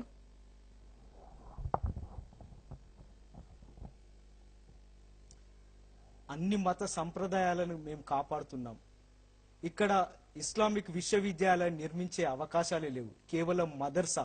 ఇది పేదల కోసం నిర్మిస్తున్న ఒక ఇస్లామిక్ స్కూల్ గా ఇక్కడ షబ్బీర్ అలీ ఉద్ఘాటిస్తున్నారు. కెమెరామెన్ నవీన్ తో భూమేశ్వర్, జెమి news, Hyderabad. Thank you Bhumeshwar. ఇది పరిస్థితి. మొత్తం మీద షబ్బీర్ అలీ అయితే చెప్తున్నారు తన హస్తం లేదని తేల్చి చెప్తున్నారు. కాకపోతే యూనివర్సిటీ ఉండటానికి వీల్లేదని ఆయన కూడా స్పష్టం చేస్తున్నారు. మరి ఉండటానికి వీల్లేనటువంటి యూనివర్సిటీ అక్కడికి ఎందుకు వచ్చింది, ఎలా వచ్చింది? అదే సమయంలో 100 కోట్ల రూపాయల నిధులతో అత్యాధునికమైనటువంటి సదుపాయాలతో 300 మంది కోసం ఏర్పాటు చేసినటువంటి ఒక మదర్సాని యూనివర్సిటీగా ప్రకటించుకోవడం వెనకాల ఉన్నటువంటి మర్మం ఏంటి అన్న పాయింటే ప్రస్తుతం మన అందరి ముందు ఉన్నటువంటి సందేహం. ప్రస్తుతం ఇదే అంశానికి సంబంధించి మనతో మాట్లాడేందుకు విజయవాడ నుండి పెద్దపులిపాక స్వామీజీ వాసుదేవానందగిరి ప్రస్తుతం లైవ్ లో సిద్ధంగా ఉన్నారు.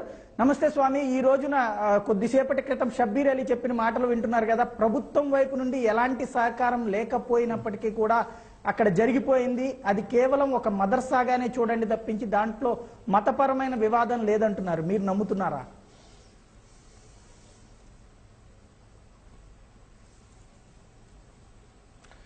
ఇది నమ్మవలసినటువంటి ఆవశ్యకత లేదండి దానిలో.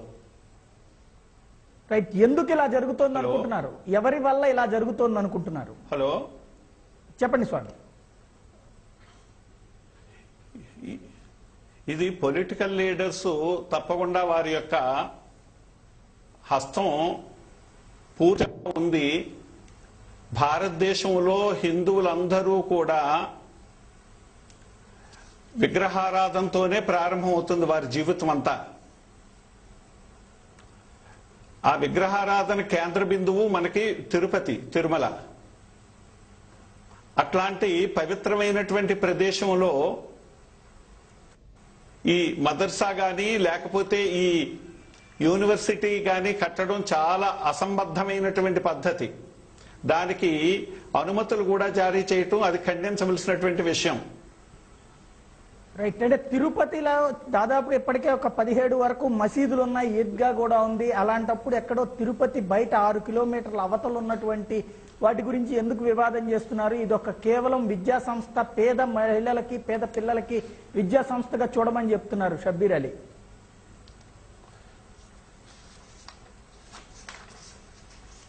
ఇది చాలా సున్నితమైనటువంటి విషయం అండి.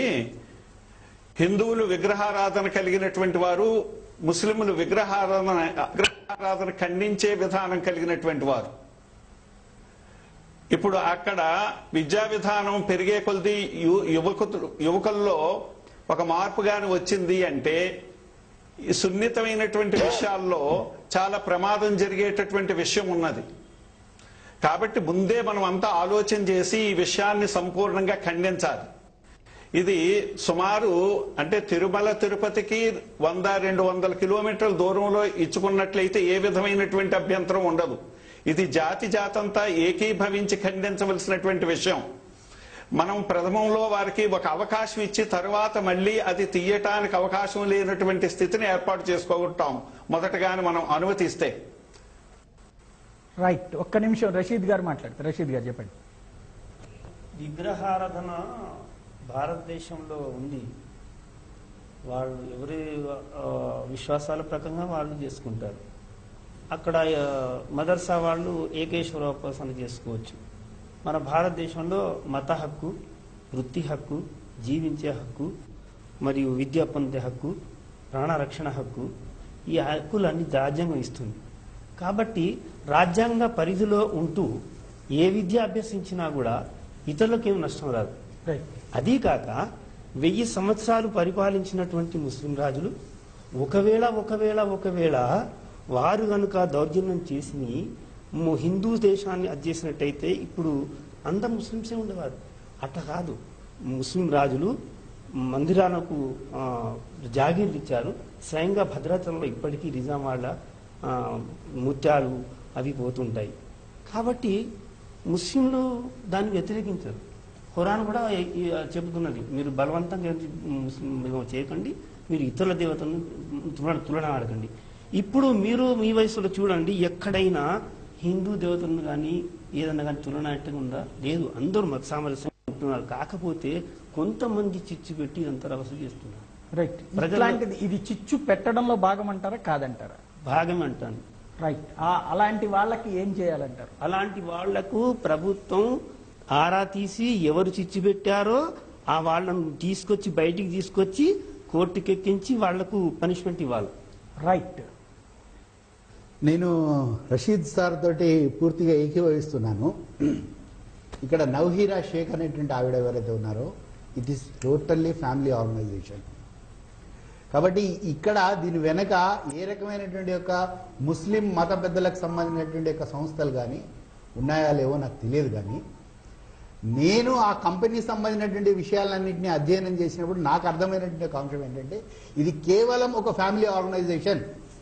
వారు చెప్పారు 1978లో 73లో పుట్టినటువంటి ఆవిడ ఈరోజు ఇప్పుడు షబీర్ అలీ గారు చెప్పారు, తర్వాత రషీద్ గారు కూడా చెప్తున్నారు కదా, ఆ పక్కన ఉన్నటువంటి యొక్క రేణిగుంట లోపల ఈ మదర్సా నడపబడుతూ ఉండేది.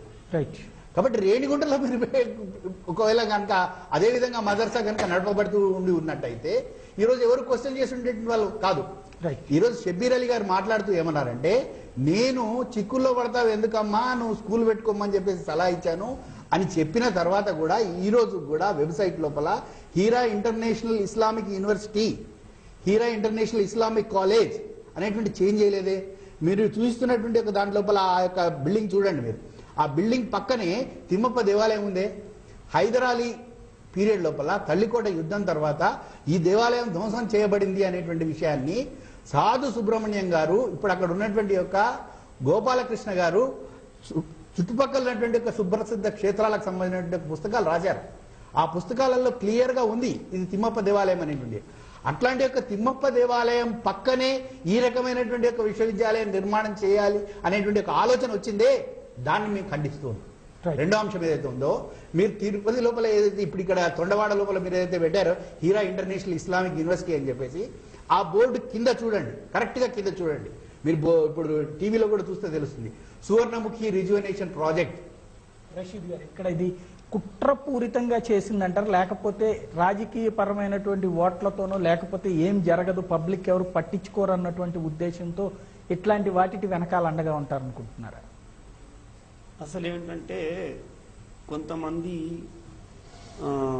తమ పబ్బం గడుపుకోవడానికో, తమ పేరు ప్రఖ్యాతుల కోసమో, లేక దాన్ని ఒక ఇష్యూగా చేసి ప్రజలు తీసుకొచ్చి దాన్ని అపవాదపాలు చేయాలను, అలాంటి వాళ్ళు లేవనెత్తిన సమస్య. ఆ లేవనెత్తిన వ్యక్తి ఎవరో ఆ వ్యక్తిని పట్టాలి ఫస్ట్. రైట్. ఆ వ్యక్తిని పడితే ఎందుకు లేవదీశావయ్యా అని ఆయన అడిగితే అతడు జవాబు చెప్తాడు. రైట్. అంటే ఇప్పుడు ఎవరైతే ఈ నౌషీరా ఉన్నారు, నౌహీరా ఆవిడ చాలా స్పష్టంగా ఈ రోజున ప్రధానమంత్రి దాకా వెళ్లి మరీ ఇష్యూని టచ్ చేస్తున్నారు. అంటే ఏ కోణంలో నుండి చేస్తున్నట్లు? నౌహీరా ఏదైతే ఇప్పుడు జరిగిందో అక్కడ స్థానికంగా పత్రికా విలేకరులను పిలిచి మొత్తం వివరణ తెలిపింది. రైట్. రెండవది ప్రధానమంత్రి దగ్గరికి ఎందుకు పోయింది, ఆమె వెనకాల ఎవరున్నారు అనేది నేను చెప్పలేను. రైట్. అంటే ఆ స్థాయి దాకా వెళ్లాలంటే సాధారణంగా అండ లేకుండా ఒక రషీద్ సాబ్ ప్రధానమంత్రి నేరుగా వెళ్లి కలవగలుగుతారా? ఇట్లాంటి ఇష్యూస్ ని పుచ్చుకుని ఎవరు అండ లేకుండా సాధ్యమవుతుంది అనుకుంటున్నారా? ఎవరి అండ ఉందో దొరకబట్టండి. రైట్. స్వామి వాసుదేవానంద గిరి స్వామీజీ, చూస్తున్నారు కదా ఇక్కడ పరిస్థితి. నేరుగా ప్రధానమంత్రి దగ్గర దాకా ఈ అక్రమ నిర్మాణం చేసినటువంటి, ఇప్పుడు ఆరోపణలు ఎదుర్కొంటున్నటువంటి నౌషీరా వెళ్ళగలిగారు. ఆవిడ ప్రధానమంత్రిని కూడా అభ్యర్థించి ఈ భూమి మొత్తం తమకిస్తే గనక ఆధునికమైనటువంటి మదర్సాను ఏర్పాటు చేస్తాం, ఇందులో ఇస్లామిక్ పాఠాలతో పాటుగా ఆధునిక బోధనాంశాలు కూడా నేర్పుతామని చెప్తున్నారు. అయితే అక్కడ ఉన్నటువంటి అనుమతి మాత్రం కేవలం 10వ తరగతి వరకు మాత్రమే పాఠాలు చెప్పడానికి అన్నది షబ్బీర్ అలీ కూడా స్పష్టం చేస్తున్నారు. ఇది వివాదాస్పదం చేయడానికి జరిగినటువంటి ప్రయత్నం అంటారా, లేకపోతే కేవలం నిర్వాహకులు పొరపాటును చేసినటువంటి మాటల యుద్ధం అంటారా?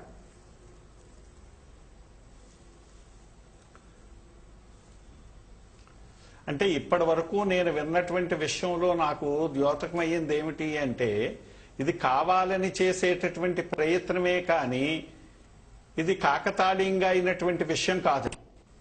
దీని వెనకాల చాలా బ్యాక్గ్రౌండ్ ఉంది అని అనిపిస్తోంది. కాబట్టి దీన్ని సంపూర్ణంగా మనం ఖండించాలండి. రైట్. అంటే లౌకిక రాజ్యాంగం కాబట్టి భారతదేశం ఇలాంటి వాటిట్లకి మనం చూస్తూ వదిలేయచ్చు, వాళ్ళ పట్ల పరమత సహనంతో వ్యవహరించవచ్చు అని ఇప్పుడు వాదిస్తున్నటువంటి వాళ్ళు ఉన్నారు. వాళ్ళకి ఏం చెప్తారు మీరు?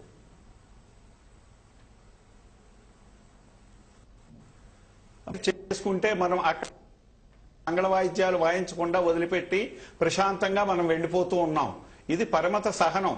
వారికి ఏ విధమైనటువంటి ప్రార్థనలో ఇబ్బంది కలగకుండా మనం వెడుతూ ఉన్నాం, కానీ అక్కడికి వెళ్ళిన తర్వాత మనం మంగళ వాయిద్యాలు మోగించటం లేదు.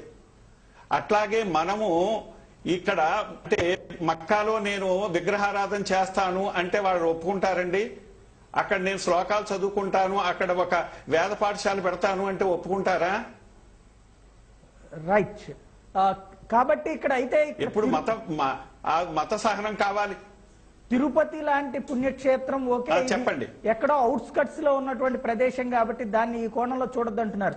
అయితే ఇప్పటి వరకు పీఠాధిపతులు ఎవరు కూడా 100 కిలోమీటర్ల పరిధి, తిరుమలకి 100 కిలోమీటర్ల పరిధి అన్న పాయింట్ తీసుకురాలా. ఇక పైన మీ ఉద్యమం తిరుమలకి 100 కిలోమీటర్ల దూరం అని ఉంటుందా? తిరుపతికి 100 కిలోమీటర్ల దూరం అవతలే ఉండటం మంచిదండి. ఎంచేతంటే తిరుపతి పెరుగుతూ ఉన్నదండి. అది పెరిగేటటువంటిది స్థలం అట్లాగే వెళ్ళిపోతూ ఉంటుంది, తరుగుతూ పెడుతుంది. ఎప్పుడైతే పట్టణం పెరిగిందో స్థలం తగ్గుతూ ఉంటుందండి. అందుచేత మనం 100 కిలోమీటర్లు అవతల పెట్టుకోవటమే మంచిదండి.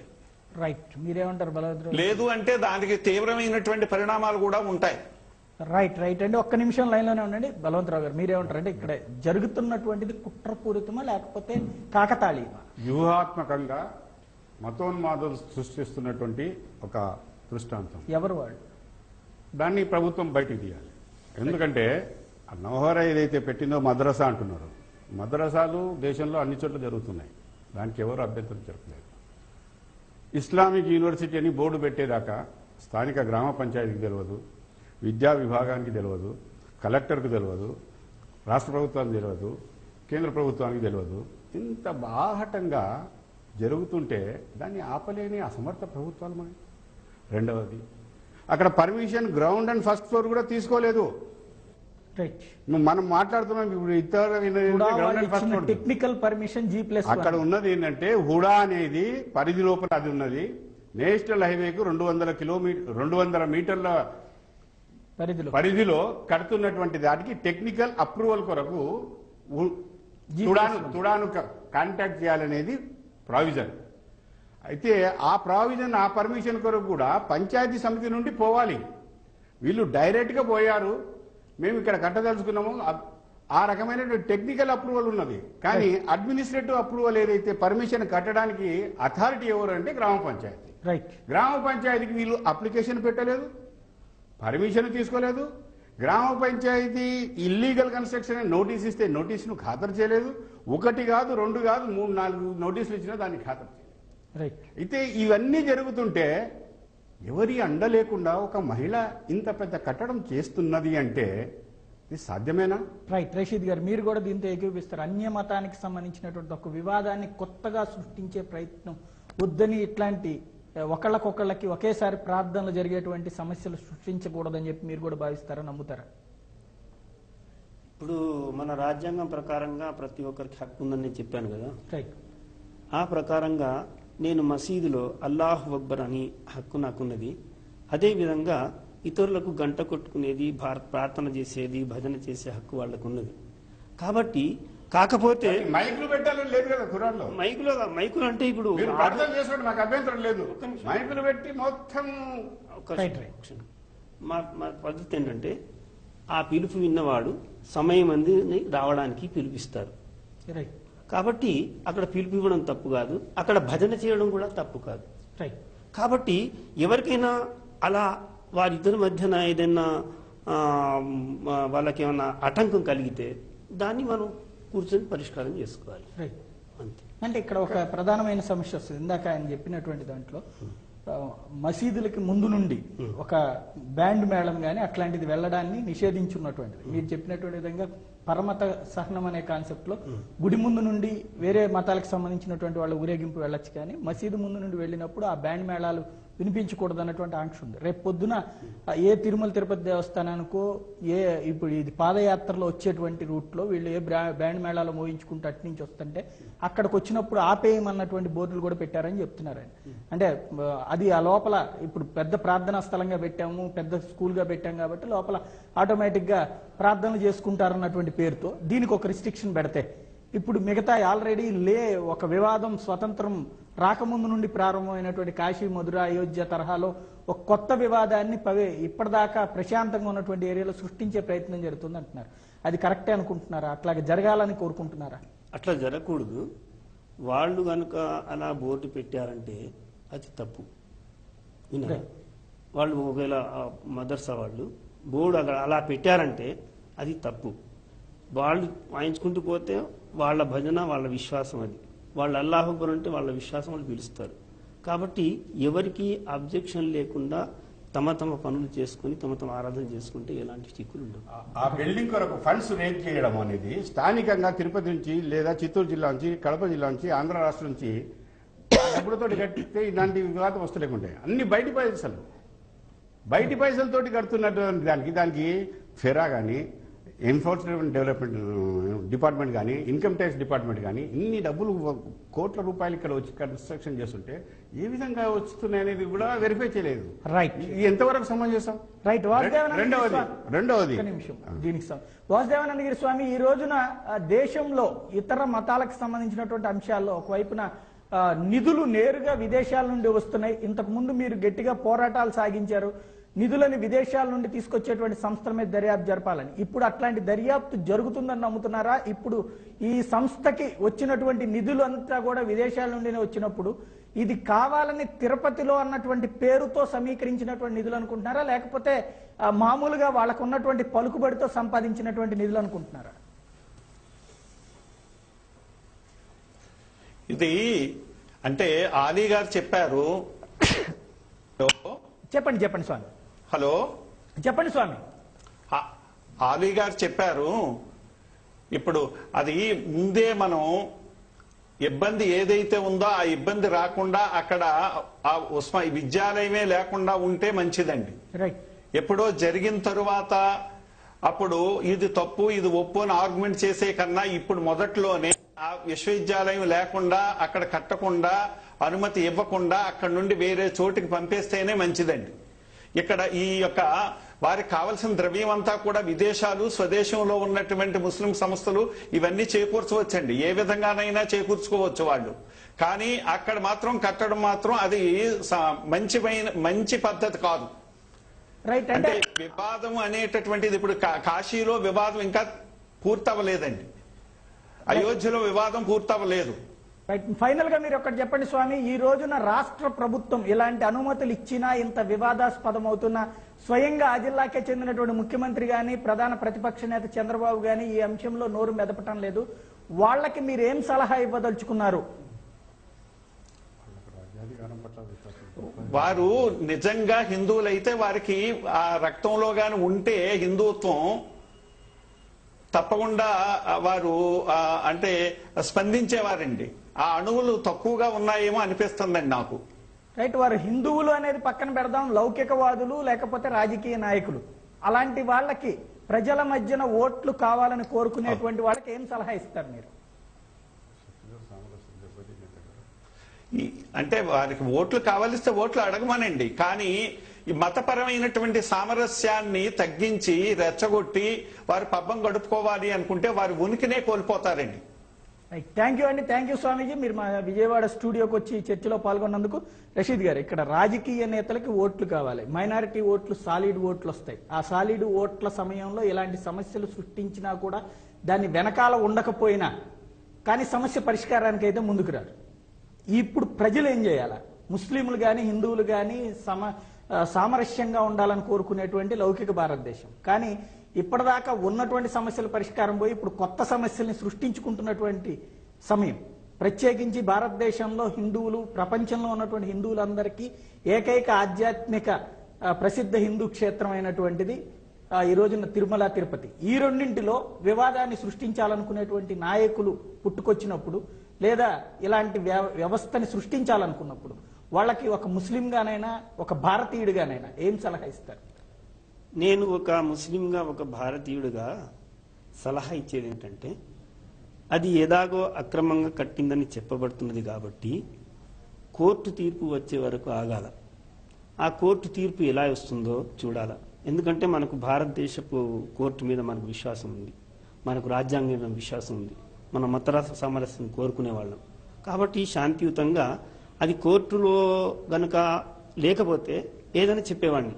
అది కోర్టులో ఉన్నది కాబట్టి కోర్టు పరిష్కారం వచ్చేదాకా చూడాలి.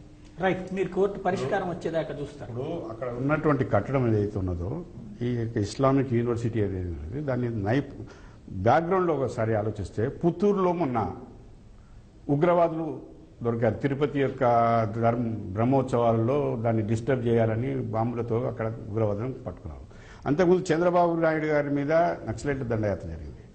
దేశం మొత్తంలో కూడా హిందువుల ఆరాధ్య దేవాలయాల మీద దాడి జరిగే ప్రమాదం ఉన్నది ఇస్లామిక్ ఉగ్రవాదుల నుంచి అనేటువంటిది సెంట్రల్ గవర్నమెంట్, ఇంటెలిజెన్స్ అందరూ చెప్తున్నటువంటి ప్రస్తుత పరిస్థితుల్లో తిరుపతి దేవాలయానికి కూడా ముప్పు ఉన్నది అని అన్ని ఇంటెలిజెన్స్, హోమ్ డిపార్ట్మెంట్, ప్రభుత్వం గుర్తిస్తున్నటువంటి ప్రస్తుత పరిస్థితుల్లో ఈ యొక్క ఉగ్రవాదానికి ఇది బాట వేసినట్టు అవుతుంది.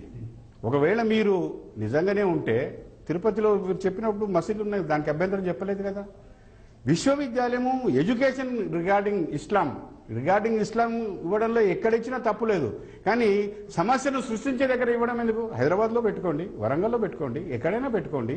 తిరుపతిలోనే పెట్టాలని ఎందుకు అంటే, గతంలో ఉన్నటువంటి చరిత్ర దృష్టాంతాలను ఆలోచిస్తే హిందువులకు ఆరాధ్య దైవమైనటువంటి కృష్ణుడు, రాముడు, శంకరుడు ఎక్కడైతే పుణ్యక్షేత్రాలు ఉన్నాయో అక్కడ ఆ ప్రార్థనా స్థలం దగ్గరనే మసీదులు కట్టి ఈ రోజు దాకా అవి పరిష్కరించలేని స్థితిలో ఉండి సామరస్యాన్ని దెబ్బతీస్తున్నాయి. అటువంటి పరిస్థితి తిరుపతి పుణ్యక్షేత్రంలో కలియుగ వైకుంఠం దగ్గర కూడా సృష్టించాలని కొంతమంది బ్యాక్గ్రౌండ్ లో ప్రయత్నం చేస్తున్నారు. దానికి భారత రాజ్యాంగంలో వ్యక్తి స్వేచ్ఛ ఉన్నది, అది వ్యక్తి స్వేచ్ఛ ఉన్నది. న్యాయస్థానాలను మనం గౌరవిస్తాం. న్యాయస్థానాలను తప్పుదో పట్టించకుండా చూడవలసినటువంటి బాధ్యత మనం కూడా ఉన్నాం. రైట్, ఇక్కడ వితౌట్ పర్మిషన్ ఇది నడుస్తుంది అన్నటువంటి పాయింట్ చాలా స్పష్టంగా కనబడుతుంది. వితౌట్ పర్మిషన్ బిల్డింగ్ కట్టారు, వితౌట్ పర్మిషన్ యూనివర్సిటీ అని పేరు పెట్టుకున్నారు, వితౌట్ పర్మిషన్ అక్కడ ఉన్నటువంటి నిర్మాణం అంతా పూర్తయిపోయింది. ఈవెన్ కలెక్టర్ ఆదేశాలు కూడా ఇచ్చున్నారు. న్యాయస్థానంలో అయితే స్టే తీసుకున్నారు. ఓకే, న్యాయస్థానం స్టే వెకెట్ చేసిన తర్వాత మళ్ళీ ఇక్కడ రాజకీయ జోక్యాలు, ఒకవేళ స్టే ఎత్తేసి తొలగించమనేటువంటి ఆదేశాలు వస్తే కనుక అప్పుడు మళ్ళీ ఇట్లాంటి వాళ్ళు రారని మీరు నమ్ముతున్నారా? ఈ రాజకీయ నాయకులు జోక్యాలు ఉండవు, అది పీస్ఫుల్ గా ఈ సమస్య పరిష్కారం అవుతుందని మీరు నమ్ముతున్నారు? అసలు ఇది రాజకీయ నాయకులో మరి మత అతివాదులో మనకు తెలియదు. కానీ కోర్టు తీర్పును గౌరవిస్తారా లేదా? రైట్, కోర్టు తీర్పును అందరూ గౌరవించవలసింది. రైట్, ఆ తీర్పు ప్రకారంగా ఇద్దరు కూడా నడుచుకోవాలి. రైట్, కోర్టు తీర్పు కరెక్ట్ గా వస్తే గనక ఆటోమేటిక్ గా ఒకవేళ తొలగించమంటే తొలగించాలి, లేకపోతే ఉండనియమంటే ఉండని. అంతే, కోర్టుకి ఎవరైనా తలవంచాల్సిందే. రైట్, ప్రస్తుతం పబ్లిక్ రెస్పాన్స్ చూద్దాం. మహమ్మద్ హైదరాబాద్ నుండి ఫోన్ లైన్ లో ఉన్నారు. మహమ్మద్ గారు చెప్పండి. ఇప్పుడు ఇస్లామిక్ యూనివర్సిటీ అని బోర్డు పెట్టారండి. అయితే ఇది బోర్డు పెట్టుకున్నంత మాత్రాన ఇది యూనివర్సిటీ కాదు. ఎందుకంటే హైదరాబాద్ లో దాదాపు 30-40 యూనివర్సిటీ అని బోర్డులు పెట్టుకొని బిజినెస్ స్కూల్స్ ఉన్నాయండి. ఇవన్నీ యూనివర్సిటీ ఎన్నటికీ కావు. ఎందుకంటే ఈ దేశంలో యూజీసీ ఉంది, అనేక నిబంధనలు ఉన్నాయి. ఈ నిబంధనల ఆధారంగానే యూనివర్సిటీ వస్తుంది. అయితే చిన్న అది ఏదైతే మదరసా ఉందో ఆ మదరసాని ఎక్స్టెండ్ చేస్తుంటే, అక్రమంగా నిర్మిస్తుంటే అది చట్టపరంగా చర్యలు తీసుకోవాలి. కానీ దీన్ని నిన్న ఓ పబ్లిక్ మీటింగ్ పెట్టి ఏదైతే ఈ దేశంలో నరేంద్ర మోడీ రావాలి, ఈ హిందువులంతా ఏకం కావాలి, రామాలయం ఏ విధంగా బాబ్రీ మసీద్ కూల్చారో ఆ విధంగా మేము కూల్చేస్తాం, అడ్డుగోలుగా అరాచకంగా ఈరోజు హిందుత్వ శక్తులన్నీ ఏకం చేసి ఈరోజు దాన్ని పెద్ద ఎత్తున రాజకీయం చేయడానికి ఈరోజు ప్రయత్నం చేస్తున్నారు. దీన్ని ప్రజాతంత్ర శక్తులంతా అడ్డుకోవాల్సినటువంటి అవసరం ఉంది. ఇది చిన్న విషయం. గోరంత విషయాన్ని హిందుత్వ శక్తులంతా ఏకమయ్యి దీన్ని కొండంత చేయడం సరైనది కాదనేసి నేను భావిస్తున్నా. రైట్, అంటే అధికారు ఒక్క మాట మహమ్మద్ గారు, అక్కడ చెప్పండి, ఎలాంటి అనుమతులు లేవని చర్య తీసుకోమనేది కూల్చడానికి అధికారులు ఆర్డర్లు ఇస్తే అది అమలు చేయకపోవడం అనేటువంటిది కరెక్టే అనుకుంటున్నారా? అంటే కూల్చకపోవడమా కోర్టు పరిధిలో ఉందనేది చాలా స్పష్టంగా అందరికి అర్థమవుతుంది. కోర్టులో స్టే తర్వాత వెళ్ళిందండి. ముందు అధికారులు ఉత్తర్వులు ఇచ్చారు. ఫస్ట్ పంచాయతీ ఉత్తర్వులు ఇచ్చింది, ఆ తర్వాత తుడా నుంచి వెళ్ళినాయి. ఆ తర్వాత ప్రభుత్వం నుంచి కలెక్టర్ స్వయంగా ఆర్డర్లు వేశారు పంచాయతీరాజ్ శాఖకి. ఆ తర్వాతనే స్టేకి వెళ్లారు. భారతదేశంలో చట్టం ఏది తీసుకుని అమలు చేయడంలో దాని ఎటువంటి తప్పు లేదు. అయితే దీన్ని రాజకీయం చేయడమే ఈరోజు తప్పని నేను రైట్ అండి. థ్యాంక్ యూ అండి. అఖిలేష్ హైదరాబాద్ నుండి ఫోన్ లైన్ లో ఉన్నారు. అఖిలేష్ గారు చెప్పండి. నమస్తే అండి. నమస్తే చెప్పండి. అక్కడ ఉన్న రషీద్ గారికి ఒకటి చెప్పాలనుకుంటున్నానండి నేను. చెప్పండి. నేను బాగా అబ్జర్వ్ చేశాను. మొన్న రంజాన్ ఫెస్టివల్ లో ఫ్రెండ్ రూమ్ కి వెళ్ళానండి. ఓకే. అక్కడ తెల్లవారుజామున 3 గంటల సమయంలో రంజాన్ కాలంలో మైకుల ద్వారా భారీగా. అఖిలేష్ గారు, మనం వేరే అంశాల దగ్గరకు వద్దండి. ఈ అంశానికి సంబంధించి మాత్రమే మాట్లాడదాం. మనం మతాల పరమైనటువంటి సున్నితమైనటువంటి అంశాల దగ్గర చాలా జాగ్రత్తగా మాట్లాడాలి. ఈ అంశంలో నిర్మాణాలకు అనుమతి లేదు కాబట్టి తొలగించమని ఈ రోజున స్వామీజీలందరూ కూడా కోరుతున్నారు. దాన్ని మీరు సమర్థిస్తారా, వ్యతిరేకిస్తారా? సమర్థిస్తున్నామండి. ఎందుకంటే నిజంగా హిందూ మహాక్షేత్రంలో ఇటువంటి చేయడము తప్పుగానే భావించవచ్చు. ఇందులో ఎవరిదైనా రాజకీయ నాయకుల ప్రమేయంతో జరుగుతోందని నమ్ముతున్నారా? కేవలం అక్కడ మతపరమైనటువంటి అంశంగానే చూస్తున్నారు? మా అభిప్రాయం ఏమిటంటే అక్కడ ఎవరైతే యూనివర్సిటీ అని కడుతున్నారో వాళ్ళు బయటి దేశాల మద్దతుతో, అంటే బయటి దేశాలకు ఈ పవిత్ర పుణ్యక్షేత్రంలో మేము యూనివర్సిటీ కడతాము అని ఫండ్స్ కలెక్ట్ చేసి తెచ్చుకున్నారు. రైట్. థ్యాంక్ యూ అఖిలేష్ గారు. సాయి కాకినాడ నుంచి ఫోన్ లైన్ లో ఉన్నారు. సాయి గారు చెప్పండి. హలో చెప్పండి. అదే అండి, ఇస్లామిక్ గురించి చెప్తున్నారు కదండి, దాని గురించి మాట్లాడదాం. చెప్పండి. అదే అండి, ఇప్పుడు మక్కా మసీద్ ఉన్నదండి వాళ్ళది. ఓకే. మక్కా మసీద్ లో మన మక్కా దగ్గర చిన్న దేవాలయం కట్టుకొని ఇస్తారండి. మన వేరే పరమైనటువంటి ఇష్యూ వద్దండి. ఇప్పుడు ఈ నిర్మాణానికి సంబంధించి ఎలాంటి అనుమతులు లేకుండా జరిగిందని ఆరోపిస్తున్నారు. దాన్ని అక్కడ నుండి తొలగించమంటున్నారు. దాన్ని మీరు సమర్థిస్తారా, వ్యతిరేకిస్తారా? తొలగించినాకైతే సమర్థిస్తామండి. తిరుపతి అన్నది ఒక పవిత్రమైన ఇదండి. న్యాయస్థానాలు కనుక జోక్యం చేసుకుని, అంటే న్యాయస్థానాల్లో దీని మీద స్టే ఆర్డర్స్ ఉన్నాయి. ఒకవేళ న్యాయస్థానం స్టే వేకెట్ చేస్తే తొలగించడానికే మీరు సమర్థిస్తారా, లేకపోతే ఇంకా కొంత ఆల్రెడీ కట్టేసి ఉన్నది కాబట్టి వదిలేయండి అంటే కనుక అంగీకరిస్తారా? తొలగించారని నేను చూస్తున్నాను సార్. ఏదంటే ఇది పవిత్రమైన స్థలం అండి. రైట్ అండి. థ్యాంక్ యూ అండి. కువైట్ ఉన్నదండి, కువైట్ లో ఒక దేవాలయం కట్టుకుని పర్మిషన్. అక్కడ తిమ్మప్ప దేవాలయం యొక్క అవశేషాలు ఉన్న దగ్గర కట్టారండి. దేవాలయం అవశేషాలు ఉన్న దగ్గర కట్టడం జరిగింది కనుక అది ఒక విశ్వాసం. తిమ్మప్ప దేవాలయం అనేది హిందువుల విశ్వాసం. ఆ ప్రాంతంలో కట్టడం అనేది ఎంతవరకు సమంజసము అన్యమతం గురించి? కనుక అన్యమత బోధనలు జరగాలంటే ఇస్లామిక్ ఇన్స్టిట్యూషన్ చెప్పండి. మసీదులలో చెప్తున్నారు, ఎవరు అభ్యంతరం చెప్పడం లేదు. ఒక వ్యక్తి వచ్చి ఒక ఇస్లామిక్ యూనివర్సిటీ అనే ఆలోచన దాన్ని అందరూ సమర్థిస్తున్నారంటే ఇది తప్పు. రాజకీయ నాయకులు దీని వెనక లేకపోతే ప్రెసిడెంట్ ఆఫ్ ఇండియాని గెలిచే ధైర్యం ఎక్కడికి వస్తుందండి? ఇందాక మహమ్మద్ గారు చెప్తున్నట్టు దీన్ని ఈవేళ మామూలుగా వెళ్లిపోయే ఇష్యూలో ధర్మాధిపతులు, పీఠాధిపతులు జోక్యం చేసుకోవడం వల్ల ఇది కాస్త మతపరమైనటువంటి అంశమైందని చెప్తున్నారు. వాళ్ళందరూ రాకపోతే ఇది బయటికి రాకుండే. ఇలాంటివి ఎన్ని జరుగుతున్నాయో. రైట్. రామచందర్ జగిత్యాల నుండి ఫోన్ లైన్ లో ఉన్నారు. రామచంద్ర గారు చెప్పండి. నమస్తే సార్. సాయి గారు నమస్తే. చెప్పండి. నేను తౌట్ రామచంద్రం జగిత్యాల నుంచి మాట్లాడతాను సార్. చెప్పండి. వేదిక మీద ఉన్న పెద్దలకు కూడా నమస్కారం సార్. నమస్కారం. హిందువుల పవిత్ర దేవాలయం, ఆధ్యాత్మిక కేంద్రం తిరుమల తిరుపతి పరిసరాలలో ఎలాంటి అన్యమత ప్రచారాలు గాని పవిత్రతకు భంగం కలగకుండా చూడాల్సిన అవసరం ఉంది. అలాంటి పవిత్రమైన దేవాలయ పరిసరాలలో ఒక 5-6 కిలోమీటర్ల పరిధిలో ఇస్లామిక్ యూనివర్సిటీ కట్టడంలోని ఆంతర్యం ఏమిటో ఎవరికి అర్థం కావడం లేదు. ఇలా బిల్డింగ్ నిర్మించడం, అక్కడ ఒక యూనివర్సిటీ నిర్మించడం అంటే నిజంగా మన హిందువులను కించపరచడమే అవుతుంది. నిజంగా ఒక మక్కాలో మేము గనక ఒక వేద పాఠశాలను ఇంకేదన్నా దేవాలయం కడితే వారు ఒప్పుకుంటారండి? ఎలాంటి పరిస్థితుల్లో ఎక్కడ ఒప్పుకోరు. కాబట్టి ఈ తాగదీయకుండా మనం మత సామరస్యాన్ని మంచిగా ఉండాలంటే ఇలాంటి నిర్మాణాలను తొలగించాల్సిన అవసరం ఉంది. లేకపోతే మాత్రం, ఎందుకంటే గొడవలు అయితే బాగుండదు, మనం అందరం కలిసిమెలిసి ఉండేవాళ్ళం. కాబట్టి ఇలాంటి ఇస్లామిక్ యూనివర్సిటీని అక్కడి నుంచి తొలగించాల్సిన అవసరం ఉందని నా యొక్క అభిప్రాయం సార్. రైట్. థ్యాంక్ యూ అండి. రమేష్ ఒంగోలు నుండి ఫోన్ లైన్ లో ఉన్నారు. రమేష్ గారు చెప్పండి. హలో. రమేష్ గారు చెప్పండి.